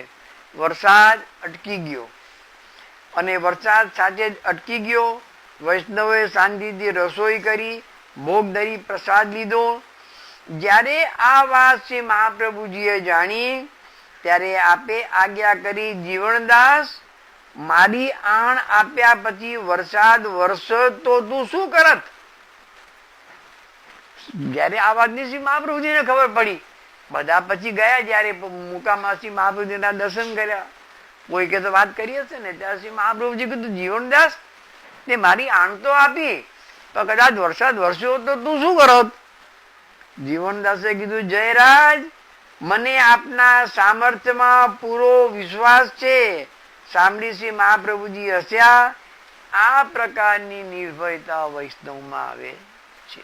એના માટે આપણે રોજે રોજ ઓલો ચવનપ્રાશ રોજ ખાઓ તો શરીર તંદુરસ્ત બનતું જાય, રોગ આપણાથી દૂર ભાગે. એ પ્રમાણે જેમ જેમ સેવાયામ વા કથાયામ વા થતા જાય તેમ તેમ આપણામાં નિર્ભયતા આવે. બીજી નિર્ભયતા, રાજાએ કુંભનદાસ ને ફતેહપુર સિકરીમાં બોલાવ્યા. જુઓ ખુમારી કેવી હોય છે, ગરીબો ગરીબ. કુંભનદાસ ના ઘરમાં ખાવાના સાસા, નરસિંહ મહેતાના ઘરમાં ખાવાના સાસા, પણ ખુવારી કેવી. રાજાના રાજા આવે તોય મારા ઓળખાય નથી, ન ડરે, એને સંભળાવી દે. કુંભનદાસજીને જયારે અકબર બાદશાહે ફતેહપુર સિકરી બોલાવ્યા, કુંભનદાસ 115 વર્ષ બોતલ ઉપર રહ્યા છે, અને એ જયારે બોલાવ્યા ત્યારે એમની ઉંમર 100 ઉપરની હતી. ચાલતા ગયા, ફતેહપુર સિકરીમાં જઈને બેઠા, અને પછી રાજાએ કીધું તમે મને કઈક સંભળાવો. કુંભનદાસજી કે એવું ગાઉં કે મને બીજી વાર ના બોલે. નિર્ભયતા કેટલી હદ સુધીની આ લોકોમાં આવી જાય છે. શું ગાયું? ભક્તન કો કહા સિકરી સે કામ, આવત જાત પનૈયા તૂટી, બિસર ગયો હરિનામ, જાકો મુખ દેખત દુઃખ ઉપજત, તાકો કરનો પડ્યો પ્રણામ, કુંભન દાસ લાલગીરી ધર બિન, યહ સબ જૂઠો. કઈ ખુમારી થી? અકબર બાદશાહ એટલે 80% હિન્દુસ્તાન નો માલિક, 80% હિન્દુસ્તાન કબજે કર્યું હતું. રાજાના રાજા ઝૂકે એની આગળ. કુંભદાસે શું ગાયું? ભક્તન કો કહા સિકરી. આ તારો ફતેહપુર સિકરી ને ભક્તને શું કરવું છે? આવત જાત પનૈયા તૂટી, આ આવતા જતા મારા જોડા ઘસાયા. ભલા માણસ, આ તારી ફતેહપુર સિકરી ને હું શું કરું? જાકો મુખ દેખત દુઃખ ઉપજત, જેનું મોઢું જોઈને દુઃખ થાય છે. કઈ રીતે બોલી શકાય? હવે જુઓ, એને મોઢું જોઈને દુઃખ કઈ રીતે થાય? આપણે રાજાને જુઓ ને શિંગાર પહેરીને બેઠો હોય તો આપણને આનંદ થાય કે નહીં? હે, પિક્ચરમાં જુઓ છો તો રાજાને બેઠેલો હોય તો આનંદ થાય કે નહીં? તો એમણે આવા શબ્દનો કેમ પ્રયોગ કર્યો? જાકો મુખ દેખત દુઃખ ઉપજત, જેનું મોઢું જોઈને મને દુઃખ થાય છે. એનું એક જ કારણ છે, એમને દિવ્ય દ્રષ્ટિ છે. કેટલાય જીવોને મારી નાખી આ થઈ ગયો છે, એના મોઢા ઉપર એને તે દેખાય છે, પણ કાળા સિવાય કઈ મને દેખાતું. ભગવાન જેમ જેમ હૃદયમાં પધારે તેમ તેજ વધતું જાય, અને જેમ જેમ હિંસા થતી જાય ને પેટમાં જીવો જતા જાય. મોઢું કેવળ કાળું હોય, આપણને ધોળું દેખાય કદાચ, કારણ કે આપણને દિવ્ય દ્રષ્ટિ નથી. કુંભનદાસજીને તો દિવ્ય દ્રષ્ટિ છે, એટલે એને ઓલાને જોઈને દયા આવે છે કે આ જેવી રીતે રૂપ મોજારી ન કીધું છે ગુસાઈજીએ, અલા રૂપ મોજારી તે તારી આ શું દશા કરી છે, એવી રીતે કુંભનદાસજીએ બીજા રૂપમાં કર્યું, એ અકબર બાદશાહ તે તારી આ શું દશા કરી. જાકો મુખ દેખત દુઃખ ઉપજત, તાકો કરનો પ્રણામ. મારે આવી આમ કરવું પડ્યું, મારે સલામ મારવી પડી.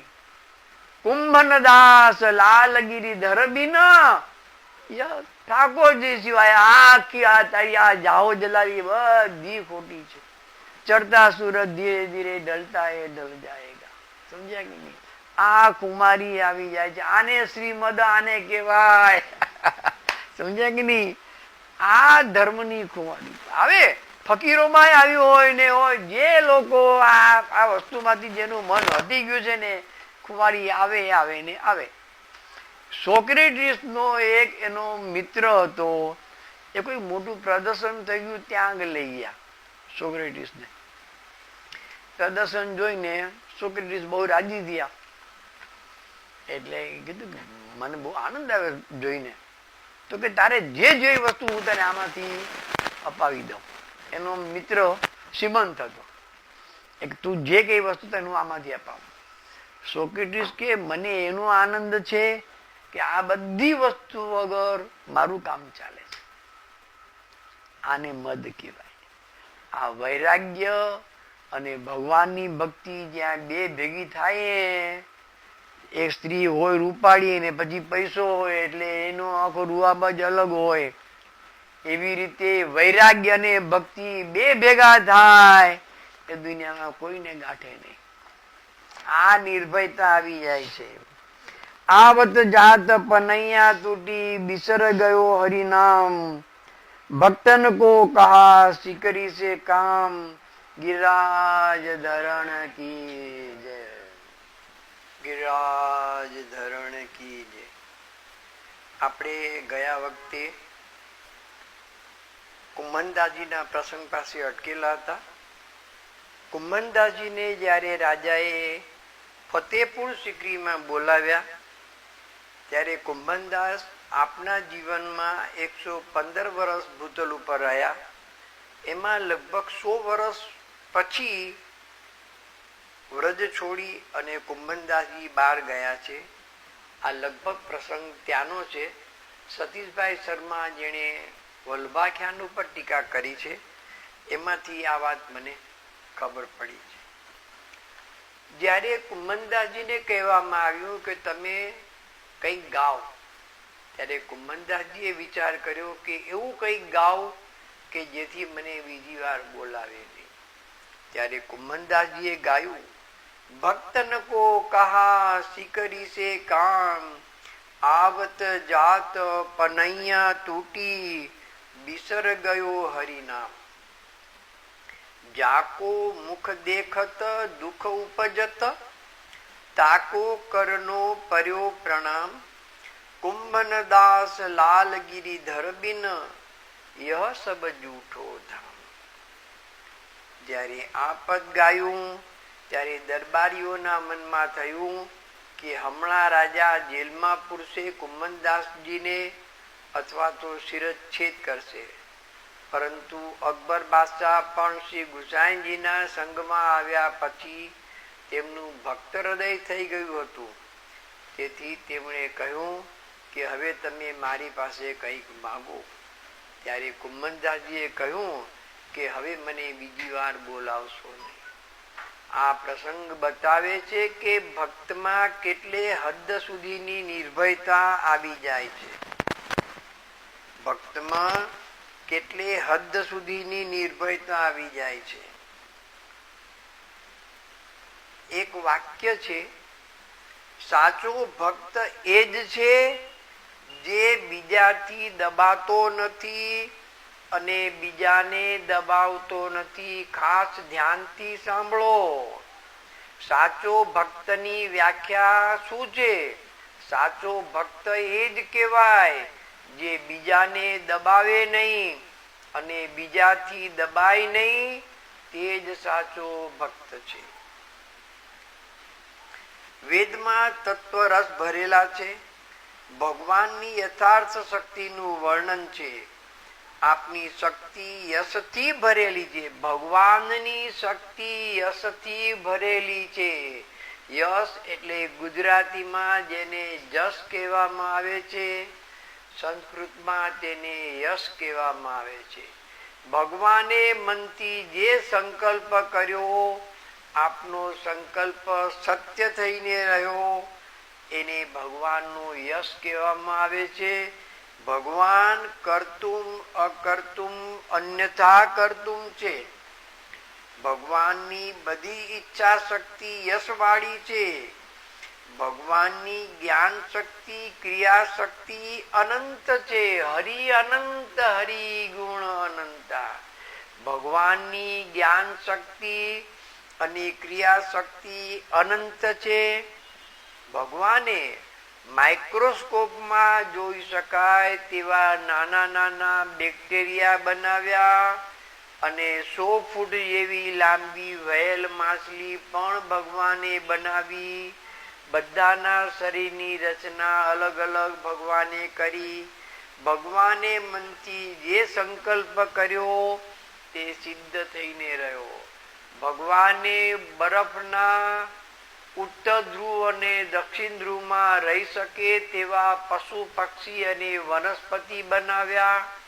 તો કચ્છના રણમાં જ્યાં 50-60 ડિગ્રી ગરમી હોય છે તેમાં રહી શકે તેવા જીવો પણ ભગવાને બનાવ્યા. ભગવાને જે મનથી સંકલ્પ કર્યો તે ભગવાને સિદ્ધ કર્યો. ભગવાન વિરુદ્ધ ધર્માશ્રયી છે. ભગવાને મનથી જે સંકલ્પ કર્યો તે પ્રમાણે ભગવાને કાર્ય કર્યું. ભગવાનની વ્રજની સંપૂર્ણ લીલા વિરુદ્ધ ધર્મવાળી છે. ભગવાન સહજના સ્વામી છે. સહજ પ્રીત ગોપાલહી ભાવે, મુખ દેખે સુખ હોય સખીરી, પ્રીતમ નૈનસો નૈન મિલાવે, સહજ પ્રીત ગોપાલહી ભાવે. આવા ભગવાનના ગુણાનુવાદ અમૃત તત્વનું દાન કરે છે. જે ભગવાન શ્રી કૃષ્ણના, શ્રી મહાપ્રભુજી, શ્રી ગોસાઈજીના ગુણાનુવાદ ગાય તેને અમૃત તત્વનું દાન થાય છે. જન્મ મરણના ચક્કરમાંથી છૂટી જાય છે. ભગવદ દર્શન, ભગવદ સેવા, ભગવદ ધામની પ્રાપ્તિ કરાવે છે. રૂપ સુંદરતા શું કહું, નહીં કોઈ સમાન.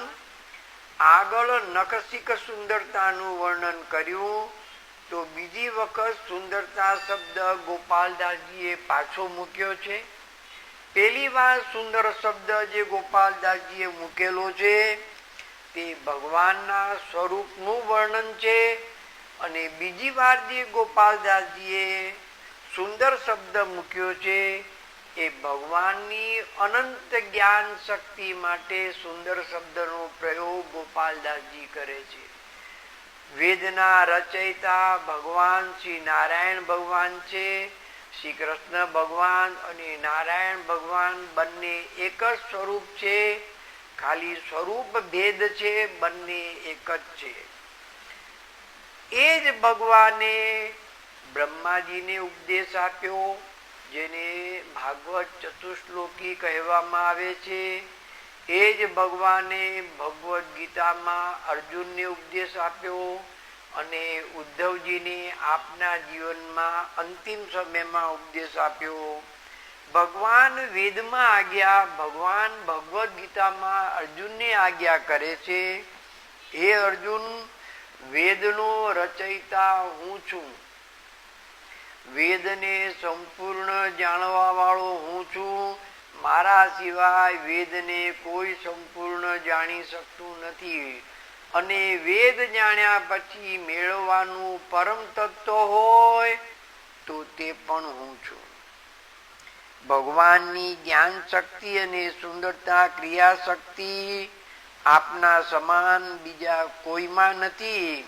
તેથી શ્રી મહાપ્રભુજી ગાય છે, પ્રાકૃત સકલા દેવા ગણિતાનંદ કમ બૃહદ, પૂર્ણાનંદો હરિસ્તસ્માત કૃષ્ણ એવ ગતિ. બધા જ દેવો પ્રાકૃત છે.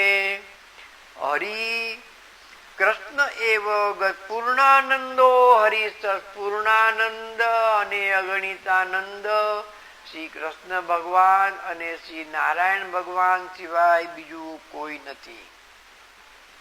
વ્રજમાં બધા જ ભક્તની ઈચ્છાની ભગવાને માન આપ્યું છે. વ્રજમાં ભગવાન ભક્ત પરાધીન થઈ અને રહ્યા છે.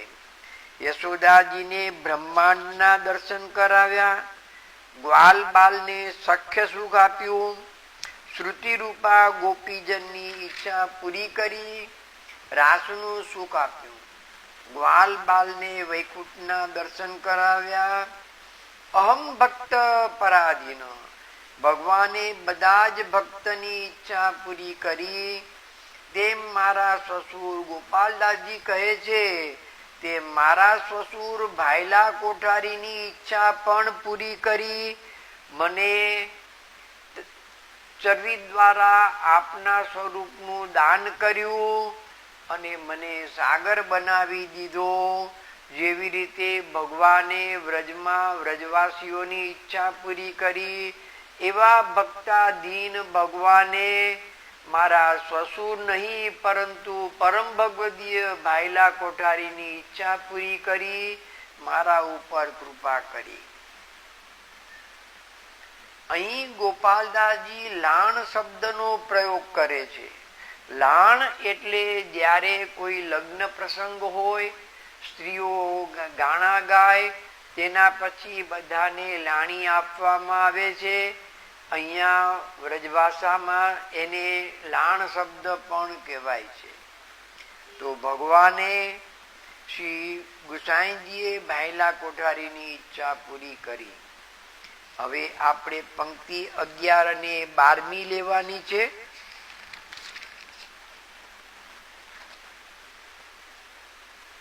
નિગમ તત્વ રસ યસ ભર્યા ભર્યા અમૃત સંધાન રૂપ સુંદરતા શું કહું નહીં કો એ સમાન. કૃપા કરી હરી રાખી બહુવિધ કાન સેવક જનને રાખી લ્યો એ લાણ. નિગમ રસ તત્વ રસ ભર્યા. નિગમ એટલે વેદની અને ભાગવતની વાણી, ભગવદ ગીતાની વાણી રસથી ભરેલી છે.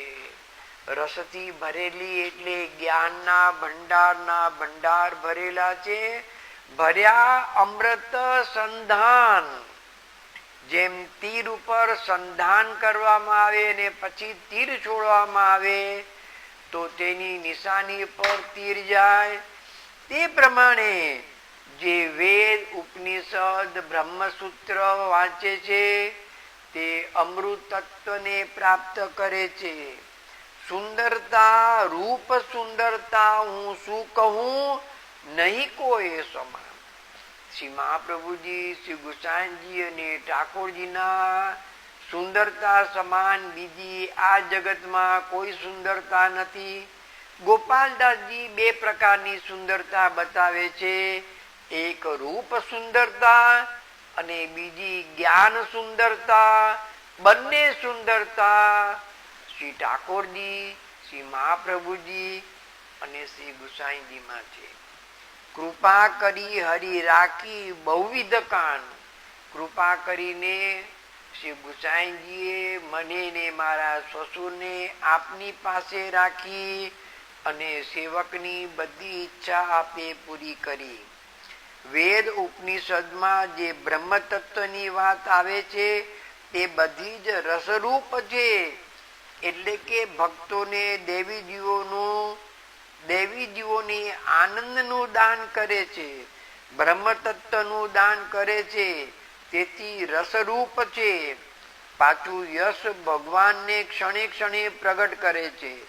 ભગવાનનો ઐશ્વર્ય ધર્મ પ્રગટ કરે છે અને જાણ્યા પછી ભક્તો અમૃત તત્વ પ્રાપ્ત કરે છે.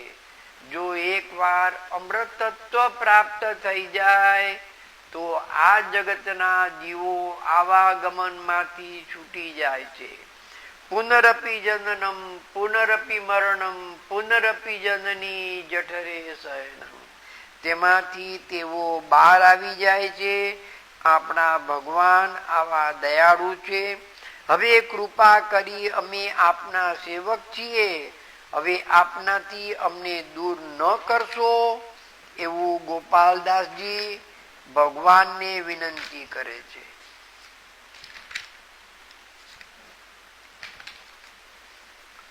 પંક્તિ 13મી, 11 ને 12 આપણે ભેગી લીધી. હવે 13મી પંક્તિ. એવા તે ગુણનિધિ નાથ ગાતા બ્રહ્મ હત્યાદિક અઘટડે લીલા તે લહરી સિંધુજીલે રાસ રસિક જઈને મળે. કરુણા વરુણાલય મહોદાર દાની તેવા ભગવાન આપ ગુણના નિધિ એટલે કે ગુણના સાગર છે. ભગવાન સર્વ સમર્થ છે. આપના ગુણગાન કરતા મહાપાપ એટલે કે બ્રહ્મ હત્યા થઈ ગઈ હોય તો તે પણ દોષમાંથી વ્યક્તિ છૂટી જાય છે. મનુસ્મૃતિમાં બ્રહ્મ હત્યા માટે કોઈ ઉપાય બતાવ્યો નથી.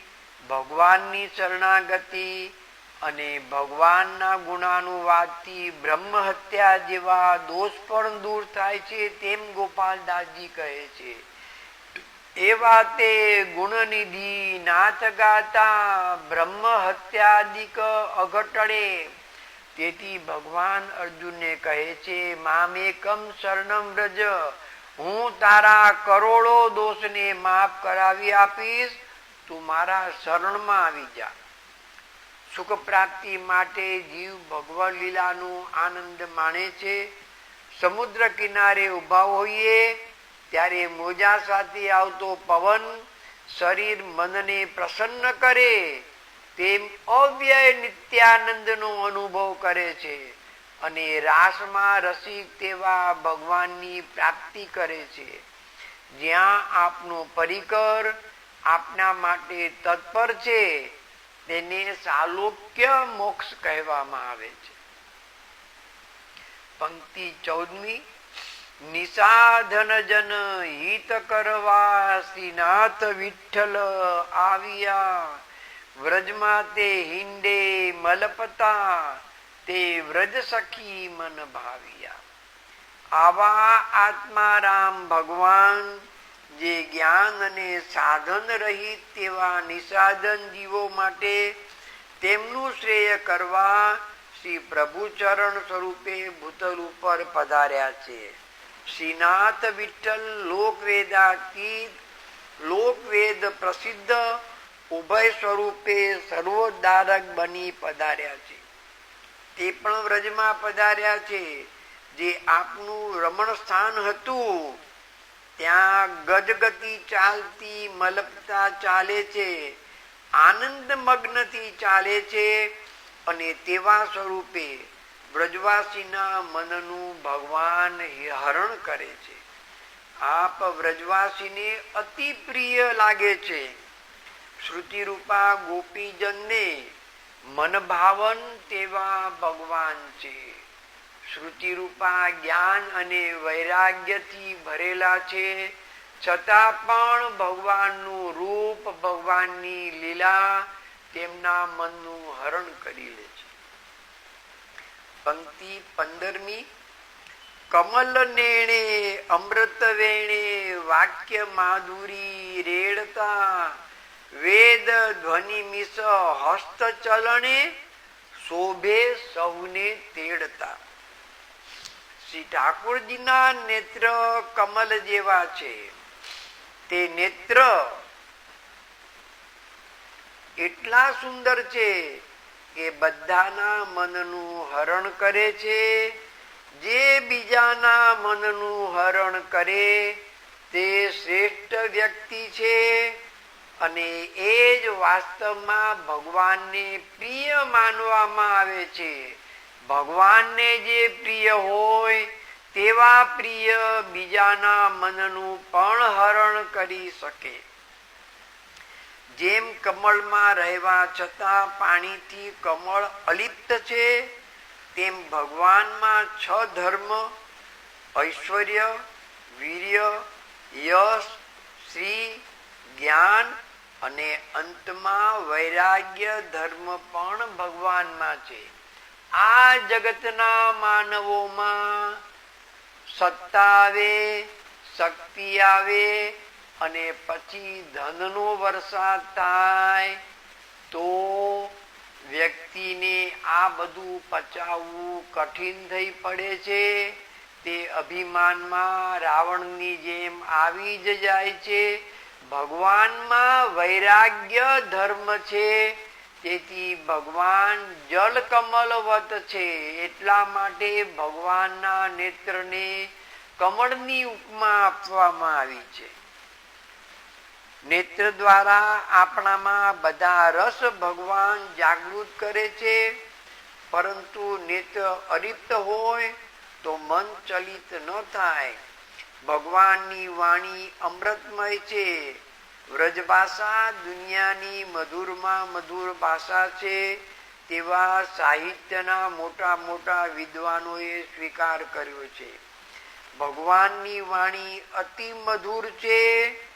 અને જન્મ મરણના આવાગમનમાંથી વ્યક્તિને મુક્ત કરે છે. જ્યારે શ્રી ગુસાઈજી વેદરૂપી સુબોધ નિધિનું પાન કરાવે ભગવાને વેણુનાદ કર્યો, તેમ આપના વચનામૃત દ્વારા વૈષ્ણવોના મનનું હરણ કરે છે. જેમ શ્રીજી બાવા વામ બાહુ ઊંચો કરી ભક્તને બોલાવે છે, તે પ્રમાણે શ્રી મહાપ્રભુજી, શ્રી ગુસાઈજી, શ્રી દીક્ષિતજી મહારાજ, શ્રી શ્યામ મનોહરજી પ્રવચન દ્વારા ભક્તોને પોતાના તરફ આકર્ષે છે. ભાંત ભાંત લીલા કરે પ્રભુ સાતે સ્વરૂપ સોહામણા, એક એક થી અધિક શોભા વ્રજ સખી લે ભામણા. વલ્લભાખ્યાન ગુજરાતી સાહિત્યની ચમત્કારિક કૃતિ છે. વલ્લભાખ્યાન ગુજરાતી સાહિત્યનું ગૌરવ છે. જેવી રીતે નરસિંહ મહેતાનું સાહિત્ય ગુજરાતી સાહિત્યનું ગૌરવ છે, તે પ્રમાણે ગોપાલદાસજીની આ વાણી વલ્લભાખ્યાન એ ગુજરાતી સાહિત્યનું ગૌરવ છે, શિરોમણી છે.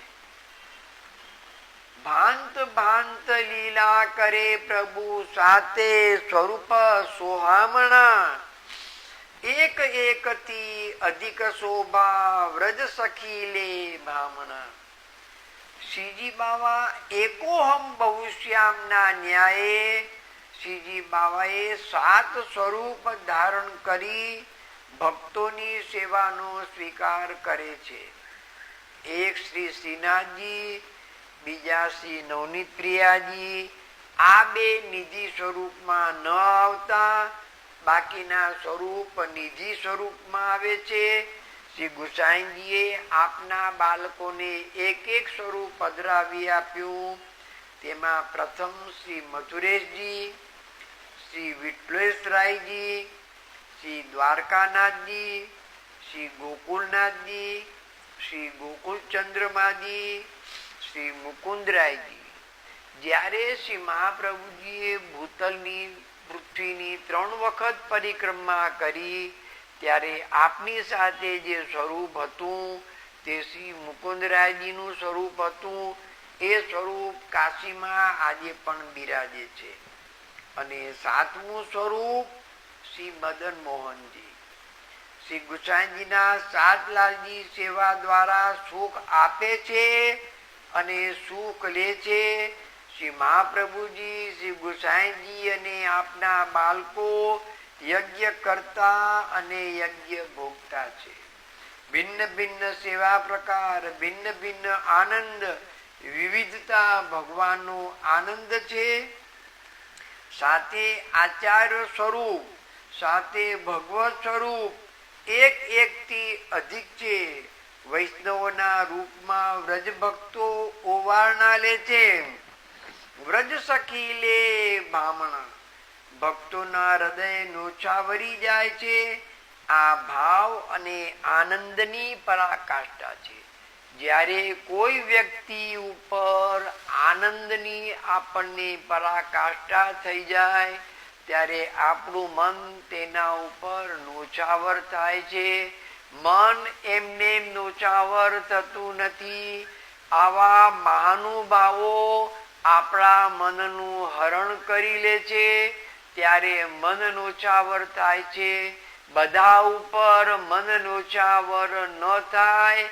આવા ઉચ્ચ કક્ષાના શ્રી મહાપ્રભુજી, શ્રી ગુસાઈજી સમાન જે હોય તે વૈષ્ણવના મનનું હરણ કરી લે છે.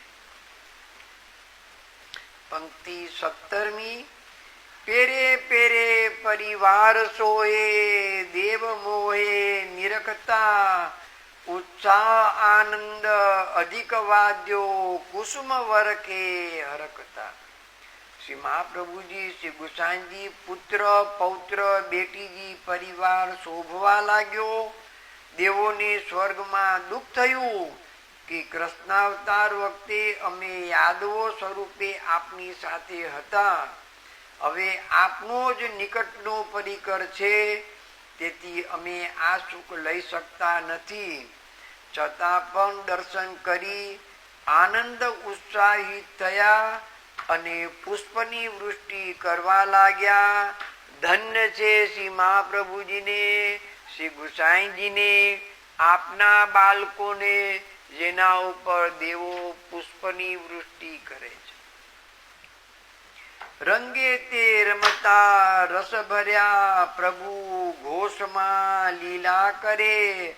અધિક અધિક પ્રતાપ પૂર્ણ યશ દસો દિશ વિસ્તરે.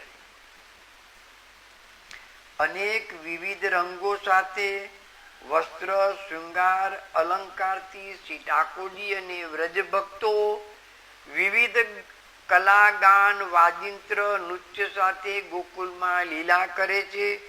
ભગવાન સર્વ સામર્થ્યવાન છે. અનેક પ્રકારે આપનો પ્રતાપ ભગવાને વ્રજમાં પ્રગટ કર્યો છે.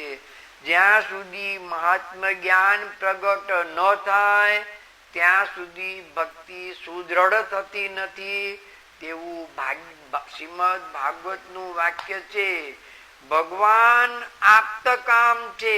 આપ્તકામ એને જ કહેવાય જેને આનંદ માટે બીજાની જરૂર ન પડે, તેને આપ્તકામ કહેવામાં આવે છે. આપણને આનંદ માટે બીજાની જરૂર પડે છે, ટીવીની જરૂર પડે, સારા સારા વસ્ત્ર શિંગાર અને સારા લોકોની જરૂર પડે. ભગવાન આપ્તકામ છે. ભગવાનને કોઈની જરૂર નથી. ભગવાન આત્મારામ છે. છતાં પણ વ્રજ ભક્તોને સુખ આપવા માટે ભગવાને બધી લીલા કરી. આપનો યશ દસે દિશામાં પ્રસર્યો. શ્રી પ્રભુ ચરણે ગ્રસ્તાશ્રમ ધર્મ સ્વીકાર કરી તે દ્વારા ભક્તિ રસ જગતમાં સ્થાપિત કર્યો. હવે શ્રી ગુસાઈજી અને શ્રી મહાપ્રભુજીએ ગ્રસ્તાશ્રમ ધર્મ ધારણ કર્યો. તો હવેની પંક્તિમાં ગોપાલદાસજી આપના અંતઃપુરનું વર્ણન કરે છે. અંતઃપુર લીલા કરે પ્રભુ સકલ જન સંતોષતા. જાણે મત માતંગ છૂટ્યા નુપુરને નિર્ઘોષતા. ભગવાન છ ધર્મના સ્વામી છે. આપ્તકામ હોવા છતાં અંતઃપુરસ્થ આપના વ્રજજનને પરિતૃપ્તિ આપતા વિવિધ કલાથી પૂર્ણ આપ લીલા કરવા લાગ્યા. આપના અંતઃપુરના આપના સ્વજનને પૂર્ણ આનંદ મળે તે માટે આપે ગ્રસ્તાશ્રમનો સ્વીકાર કર્યો. તેનું કારણ લોક સંગ્રહ એટલે કે આપનાથી જગતના જીવોને જ્ઞાન થાય કે કુટુંબમાં કઈ રીતે રહેવું, છતાં પણ સેવામાં મનને જોડવું. વૈષ્ણવ સાથે ગ્રસ્તાશ્રમ ધર્મ કઈ રીતે અદા કરવો તે આપ સેવા કરી શીખવે સિયરી ભક્તિ પક્ષ વૈભવ સુદ્રઢ કીધો. આ બધું જ્ઞાન આપણને ગુરુના ઘરમાંથી મળે છે. ગુરુનો ઘર એ વૈષ્ણવોની પાઠશાળા છે. ગુરુના ઘરમાં જવાથી આજે ઠાકોરજીને કયા શિંગાર, કયા વસ્ત્ર, કઈ સામગ્રી, બધું જ્ઞાન ગુરુના ઘરમાંથી મળે છે. ગુરુ ઘર એ વૈષ્ણવોની પાઠશાળા છે. શ્રી ઠાકોરજીને લાલ લડાવી શકે તેના માટે આપ સ્વજન સાથે અંતઃપુરમાં લીલા કરે છે. હવે અંતઃપુરની લીલાનું વર્ણન જેમ અષ્ટસખાએ કર્યું તેવું જ વર્ણન ગોપાલદાસજી કરે છે. અંતઃપુર લીલા કરે પ્રભુ સકલ જન સંતોષતા. જાણે મત માતંગ છૂટ્યા નિપુરને નિર્ઘોષતા. મતવાલો હાથી બંધન મુક્ત થઈ મસ્તી કરે તેમ આપ અંતઃપુરમાં આનંદ આપે છે અને આનંદ લે છે. પાછો ગ્રસ્તાશ્રમ ધર્મ ધારણ કર્યો છે, તેથી અંતઃપુરમાં શૃંગાર સુશોભિત થઈ આનંદ પ્રમોદ કરે છે. કામરસ શૃંગાર રસ વગર શક્ય નથી. કામરસ શૃંગાર રસ વગર શક્ય નથી. તેથી ગોપાલદાસજી ગાય છે, અંતઃપુર લીલા કરે પ્રભુ સકલ જન સંતોષતા. જાણે મત માતંગ છૂટ્યા નુપુરને નિર્ઘોષતા. હવે જ્યારે વાત આવી કે કામરસ શૃંગાર રસ વગર શક્ય નથી, તો હવે ગોપાલદાસજી શૃંગાર રસનું વર્ણન કરે છે. હાર કંકણ કર્ણભૂષણ નાદ નાના હિંદતા. ગાન ગાય ને સ્વર સુહાય શ્રી નવનીત પ્રિયાજીને પોઢતા. આપ વિવિધ શૃંગાર શ્રી સ્વામિનીજી સાથે કંકળ ચૂડી કાનના સુંદર શિંગાર કર્ણફૂલ ધારણ કરે છે. જ્યારે આપ શ્રી સ્વામિનીજીની સાથે ચાલે છે ત્યારે આભૂષણનો મધુર નાદ થાય છે. શ્રી નવનીત પ્રિયાજીની પ્રાતઃકાલથી રાજભોગ પર્યંતની સેવા કરી અનુસર કરે છે. મધુર સ્વરથી કીર્તન કરે છે. વહુજી બેટીજી સાથે આપ સેવા કરે છે. આ નિત્યક્રમ યુગલ સ્વરૂપને ખૂબ જ આનંદ આપે છે. પછીની પંક્તિમાં ગોપાલદાસજી આગળ કહે છે, સંધ્યા સમે શિંગાર નૌતન ફૂલ ગુતે સૌ મળી. સદન શોભા નિરખતા તે લક્ષ્મી મન પામ્યા રડી. સંધ્યા સમયે વહુજી બેટીજી શિંગાર ધારણ કરી પરસ્પર ફૂલની વેણી ધારણ કરે છે અને પછી ફૂલ ઘરમાં જઈ માળાની સેવા કરે છે. સન પર્યંતની સેવા કરી આનંદનો અનુભવ કરે છે. હવે સદન શોભાનું વર્ણન ગોપાલદાસજી આગળ કરે છે. અંતઃપુર એટલે કે જનાનાની શોભા અતિ સુંદર છે. તે જોઈ લક્ષ્મીજીને પણ આનંદ થાય તેવી અંતઃપુરની શોભા છે. એક મનુસ્મૃતિમાં વાક્ય છે, યત્ર પૂજ્યંતે નારી તત્ર રમંતે દેવતા. જ્યાં નારીનું માન અને સન્માન જળવાય છે ત્યાં દેવો આવીને વાસ કરે છે. તો અંતઃપુરના ગોપીજનોને સંપૂર્ણ સુખ મળે તે માટે કરી અને આપની પૂરેપૂરી વૃત્તિ છે. વાસવાન છે વ્રજ વસેવા એની પે સુખ પામવા. શ્રી પુરુષોત્તમ ઉત્તમ વરને સમે જોઈ શિર નામવા. ગોપાલદાસજી કહે છે, જે ગુરુ સુખ આપનો પરિકર વ્રજવાસી ગોપીજન જેવું સુખ મેળવવા વ્રજવાસ કરવો જોઈએ. વ્રજવાસમાં એક અલૌકિક આનંદ રહેલો છે, તેમ છતાં ભગવત કૃપા પણ જરૂરી છે. વ્રજનો વાસ્તવિક આનંદ મેળવવા શ્રી સ્વામિનીજીને પ્રિય એવા પુષ્ટિ પુરુષોત્તમને સમય જોઈ શિર નામવા. આ સમય જોઈ શિર નામવા સમજવા જેવું છે.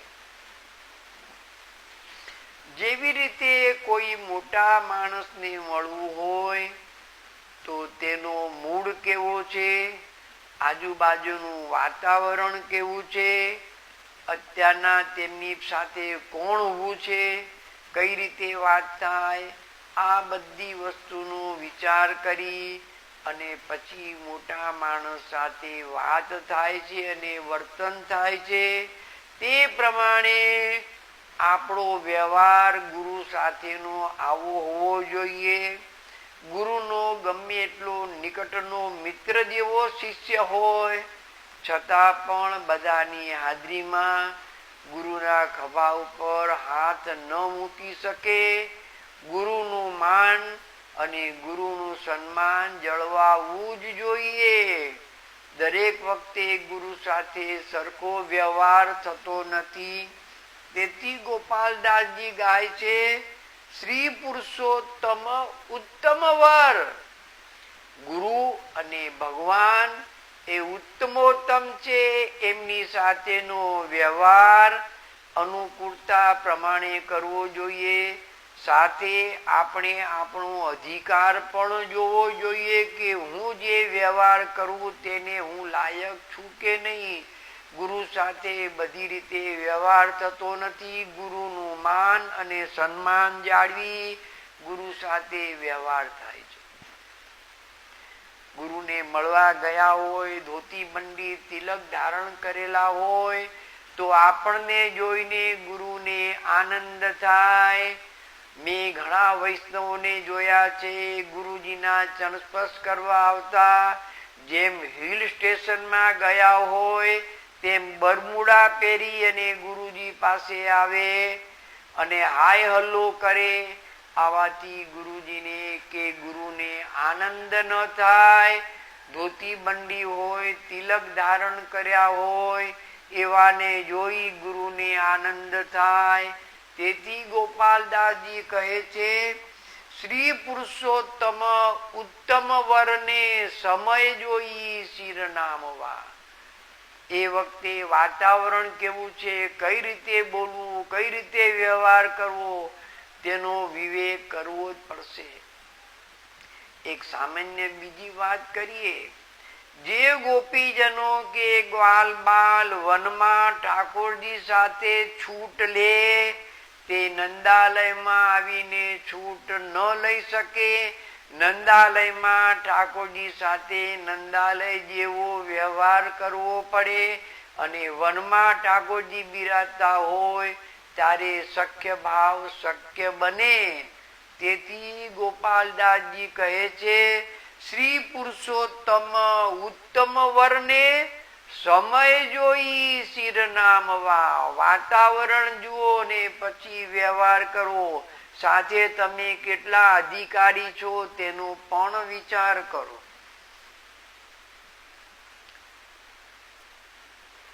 જ્યારે ભગવાને અર્જુનને વિરાટ સ્વરૂપના દર્શન આપ્યા ત્યારે અર્જુન ભગવાનની ક્ષમા માગે છે કે મેં વિહાર, શૈયા, આસન અને ભોજનમાં આપની સાથે જે વ્યવહાર કર્યો એકાંતમાં કે જાહેરમાં, આપ કૃપા કરી મને ક્ષમા કરજો. આપણે મામા ફઈના ભાઈ અને મિત્ર છીએ. મેં તે રીતે વ્યવહાર કર્યો, પરંતુ આજે આવા વિરાટ સ્વરૂપના દર્શન કરી હું આપની ક્ષમા માંગુ છું કે મેં જે કંઈ કર્યું હોય આપ નારાજ થયા હોય તો મને ક્ષમા કરજો. અહીંયા ગોપાલદાસજીની વાત બેસે છે, શ્રી પુરુષોત્તમ ઉત્તમ વરને સમય જોઈ શિર નામવા. હવે આગળ વર્ણન કરે છે, પ્રતિસદન શોભા ઘણી, પ્રતિસદન અતિ ઘણી, પ્રતિસદન શોભા અતિ ઘણી, ઘણી વેદ વદને ન જાય. મકરંદ માતા ભ્રમર ગુંજે પક્ષીનાદ સોહાય. પંક્તિ 23મી. શ્રી ગુસાઈજી સાથે સાતે બાળકોના સદનની શોભાનું હવે ગોપાલદાસજી વર્ણન કરે છે. દિવ્ય અલૌકિક શોભાવાળા સદન છે. બધા જ સદનમાંથી વેદ ધ્વનિની ગુંજ નીકળે છે. આહલાદક ભક્તિ ઉત્પન્ન કરે તેવા નંદાલય જેવા બધાના સદન છે. આ બધું જોવાથી જ આનંદ આવે, વર્ણન થઈ શકે તેવું નથી. ગોપાલદાસજી પોતાની નબળાઈનો સ્વીકાર કરે છે, જેવી રીતે નંદદાસજી સ્વીકાર કરે છે. નંદદાસ પુટ ચોચ ચાતક કી સબ ઘન કેસે સમાય. નંદદાસજી કહે છે, મારી બુદ્ધિ અને મારી કલમ એક ચાતકના પક્ષીની ચાંચ જેવી છે. મુસળધાર વરસાદ વરસતો હોય તો ચાતકના પેટમાં કેટલું પાણી સમાઈ શકે. તે પ્રમાણે નંદદાસજી કહે છે, મારી વાણી અને મારી બુદ્ધિ, મારી કલમ ચાતક પક્ષીની ચાંચ જેવી છે, હું કેટલું વર્ણન કરીશ.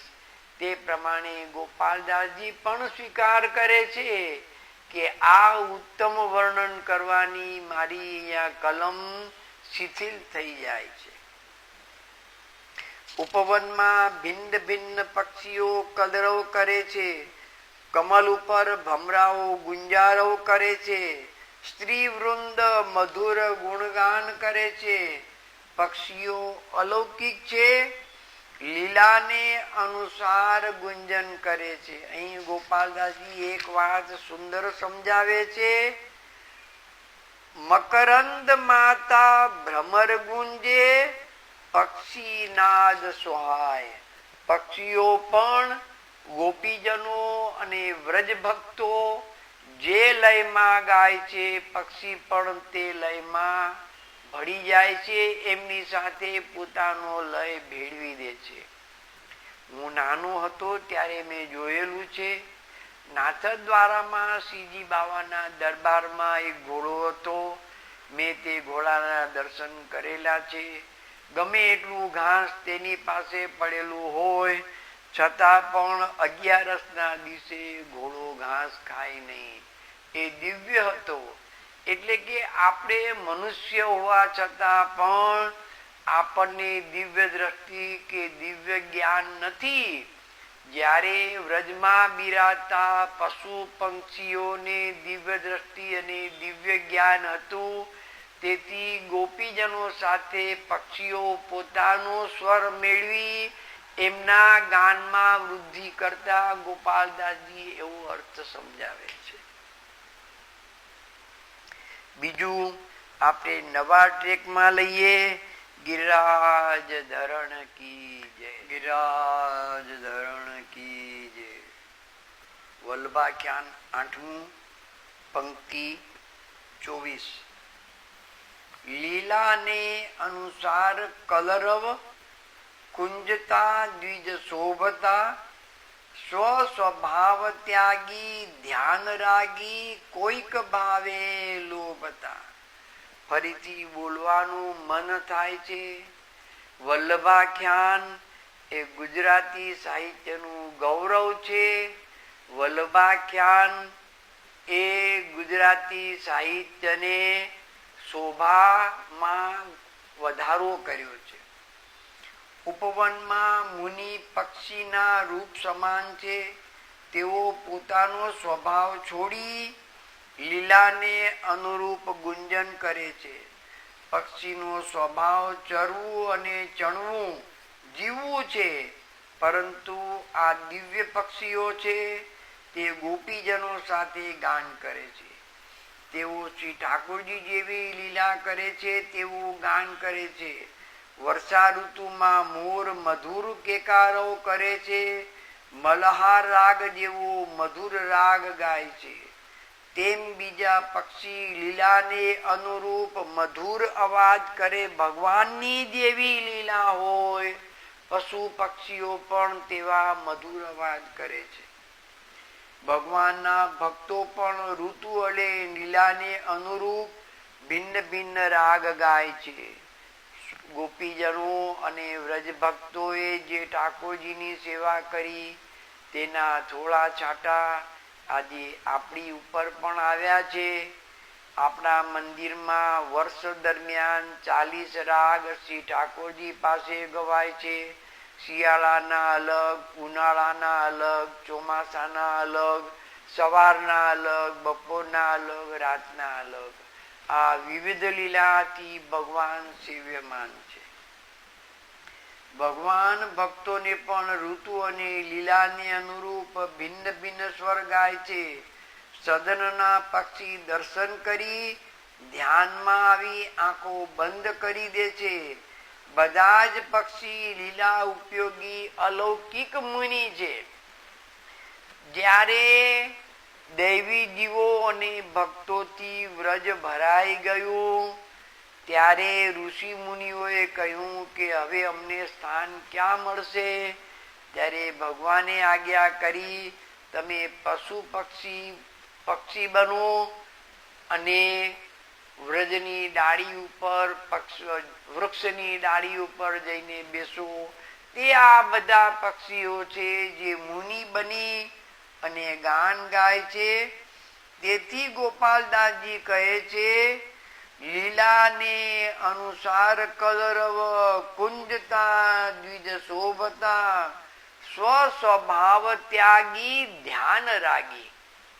પશુ પક્ષી પોતાનો સ્વભાવ છોડી, ખાવાનું છોડી ઠાકોરજીના દર્શન કરી નેત્ર બંધ કરી અને ધ્યાન કરે છે. નવી પંક્તિ 25મી. સહચરી રત્ન સુકંઠ નાદે ગાન સુયશ પ્રકાર રસિક જન સૌ સંગ મળીને કરે તે ઉચ્ચાર. સહચરીમાં રત્ન સમાન. સહચરી ભગવાન જેટલી સહચરી છે તેના રત્ન સમાન વહુજી છે, બેટીજી છે, તથા અંતપુરમાં રહેવા વાળા ગોપીજન રૂપ તેવા ગુણમાં ઉત્તમ છે. તેઓ સુંદર કંઠથી ગાન કરે છે, ભગવાનના સુયશનું વર્ણન કરે છે. ગુણગાન બે પ્રકારે થાય, રૂપનું વર્ણન અને લીલાનું વર્ણન. બંને પ્રકારે ગોપીજનો ભગવાનના ગુણાનુવાદ ગાય છે. રૂપના ગુણાનુવાદ ગવાય અને લીલાના ગુણાનુવાદ ગવાય. એમને ભક્તિ ઉત્પન્ન થતી નથી. અમસ્તી કોઈ વસ્તુ બનતી નથી જગતમાં હે. કોઈનું રૂપ દિલના પ્રેમને વાચા અપાવે છે. ગઝલ સર્જાય ના કૈલાસ દિનમાં દાગ લાગ્યા વીણ. પ્રથમ ઘેરાય છે વાદળ, પછી વરસાદ આવે છે. અહીંયા ગોપીજનો જે વર્ણન કરે છે એ ભગવાનની રૂપ માધુરી અને લીલા માધુરીનું વર્ણન કરે છે. રૂપ માધુરી અને લીલા માધુરી ન હોય તો કીર્તન બનતા નથી. આપના દર્શન કરી તેમની રસિકતા બહાર પ્રગટ થાય છે. દર્શન કરવામાં રસિક છે, લીલાને સમજવામાં રસિક છે, ગુણગાન ગાવામાં રસિક છે. તે ત્રિવિધ રસિકતા ભક્તજનોમાં છે. એકલા ન ગાતા સમૂહમાં ગાન કરે છે. એની પેરે લીલા કરે શ્રી વલ્લભ રાજકુમાર. ભક્તજનના કોડ પૂરો આપો ચરણ વિહાર. જેવી લીલા ભગવાને વ્રજમાં કરી તેવી લીલા શ્રી પ્રભુ ચરણ સ્વરૂપે આપ લીલા કરે છે. આપના પધારવાથી વ્રજ સનાથ થયું. આપના પધારવાથી વ્રજ સનાથ થયું. અને જ્યારે શ્રી ગુસાઈજીએ લીલા કરી ચતુર્બુદ્ધદાસજીને મૂર્છા આવી અને ચતુર્બુદ્ધદાસજીએ અંતિમ પદ બનાવીને ગાયું, ફિર બ્રજ બસો શ્રી વિઠલેશ, કૃપા કરી દર્શ દિખાવો વહ લીલા વહ વેશ. આપના ભક્ત ભાઈલા કોઠારીને તેમનો જન્મ એટલે કે હું ગોપાલદાસના કોડ આપ પૂરા કરો. બસ હવે એક જ કોડ બાકી છે. આપના ચરણ કમલમાં આ મૌનરૂપી ભ્રમર ઉડ્યા કરે. ફરીથી સાંભળો. ગોપાલદાસજી કહે છે, આપના ચરણ કમલમાં આ મનરૂપી ભ્રમર ઉડ્યા કરે, મારું ચિત્ત આપના મય બની જાય, આપના લીલા સ્થાનમાં નિત્ય મને સ્થાન આપો, મારો નિત્ય લીલામાં અંગીકાર કરો. બસ એ જ ઈચ્છા છે. આવા ભગવાનનું વર્ણન રસખાનજી કરે છે. ધૂર ભરે સુંદર શ્યામજુ તેસી બની શિષ સુંદર ચોટી, ખેલત ખાત ફિરે અંગના, પગ પેજની બાટ બાજત પીરી કછોટી, યા છબીકો રસ ખાન વિલોકત, વારત કામ કલા નિધિ કોટી, કાગ કે ભાગ બડે સજની, હરી હાથ તે લે ગયો માખન રોટી. રસખાનજી ઠાકોરજી જ્યારે આંગણામાં ખેલે છે અને હાથ શ્રી હસ્તમાં માખણની રોટી છે, તેનું વર્ણન રસખાનજી કરે છે.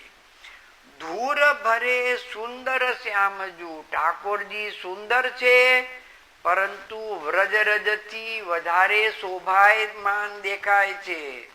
તેસી બની શિષ સુંદર ચોટી, અને તેવી જ ઠાકોરજીની ચોટી શોભી રહી છે. ખેલત ખાત ફિરે અંગના, ઠાકોરજી આંગણામાં ફરે છે અને ખેલે છે.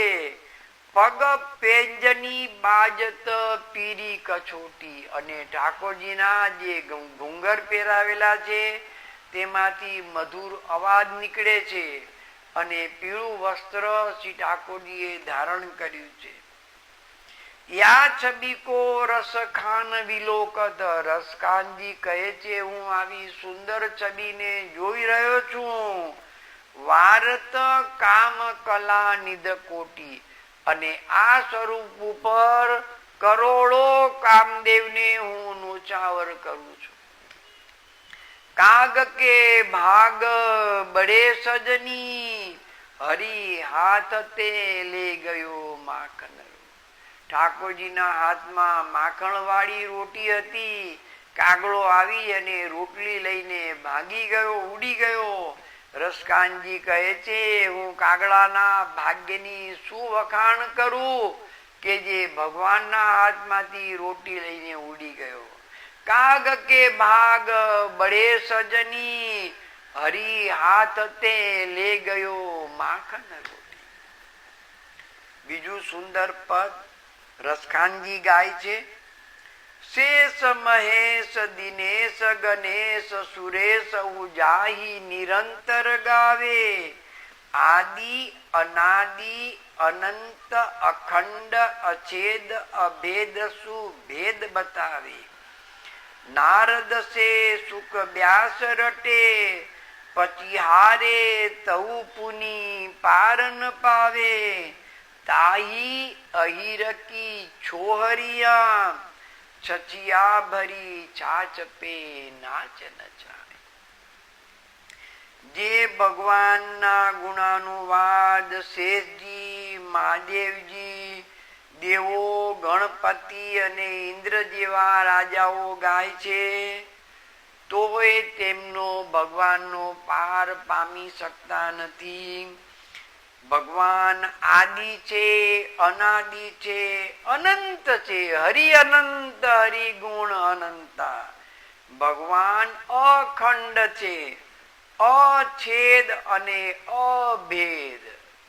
જીવનું છેદન ન થાય. ભગવાન અભેદ, ભગવાનનો કોઈ ભેદ પામી શકે તેમ નથી. નારદજી, સુખદેવજી, વ્યાસજી બધા ભગવાનના ગુણાનુવાદ ગાતા ગાતા થાકી જાય છે. તેવા ભગવાનને તાહી અહિરકી છોહરિયા, એક ગોવાળિયાની નાની છોકરી ભગવાનને ચાસ માટે નાચ નચાવે છે. પેલા નાચો પછી છાસ મળશે. તાહી અહિરકી છોહરિયા છચિયા બરી છાચપે નાચ નચાવે. શ્યામ સ્વરૂપ કે દર્શન કરકે તન મન હો ગયો કારોરી. હવે સુરદાસજી વર્ણન કરે છે ભગવાન કેવા છે. શ્યામ સ્વરૂપ કે દર્શન કરકે, ભગવાન શ્યામ સ્વરૂપના છે અને એનું દર્શન કરતા તન મન હો ગયો કારોરી. મારું તન અને મન કાળું થઈ ગયું. કાળા રંગ ઉપર જગતનો કોઈ રંગ ચડી શકે નહીં. મારું મન પણ કાળું થઈ ગયું. હવે આના ઉપર બીજા કોઈનો પ્રભાવ પડી શકે તેમ નથી. શ્યામ સ્વરૂપ કે દર્શન કરકે તન મન હો ગયો કારોરી. કહા કરું કછું કહત ન આવે. હું શું કરું, કઈ બોલવા જેવું જ નથી રહ્યું. સબરસ લાગત ખારોરી. હવે આ જગતના બધા રસ મને ખારા લાગે છે. સૂરદાસ યા રસ કો મધુકર. સૂરદાસ યા રસ કો મધુકર જાનત ચાખન હારોરી. જે આ રસને ચાખે તેને જ ખબર પડે. ગુંગો ગોળ ખાય બિચારો બોલી શકે નહીં. એવી રીતે આ અલૌકિક આનંદ જે લે તેનું વર્ણન કરી શકે નહીં. નંદદાસ પુટ ચોચ ચાતક કી સબ ઘન કેસે સમાય. વલ્લભાખ્યાન 8મું પૂરું કર્યું. હવે આપણે દ્રઢૈન ચરણ કેરો કરીએ. દ્રઢૈન ચરણ કેરો ભરોસો. દ્રઢૈન ચરણ કેરો ભરોસો. શ્રી વલ્લભનખ ચંદ્ર છટા બીન સબ જુગ માહી અંધેરો ભરોસો. દ્રઢહીન ચરણ કેરો ભરોસો. સાધન और नहीं कली में जासू होत निवेरो. सूर का कहे द्विविधयादरो. बिना मोल को चेरो भरोસો. દ્રઢહીન ચરણ કેરો ભરોસો. ગોપાલદાસજીને ધન્ય છે. વાયલા કોઠારીને ધન્ય છે. શ્રી વલ્લભાધીશ કી જય. શ્રી ગુસાઈજી પરમ દયાલ કી જય. શ્રી દીક્ષિતજી મહારાજ કી જય.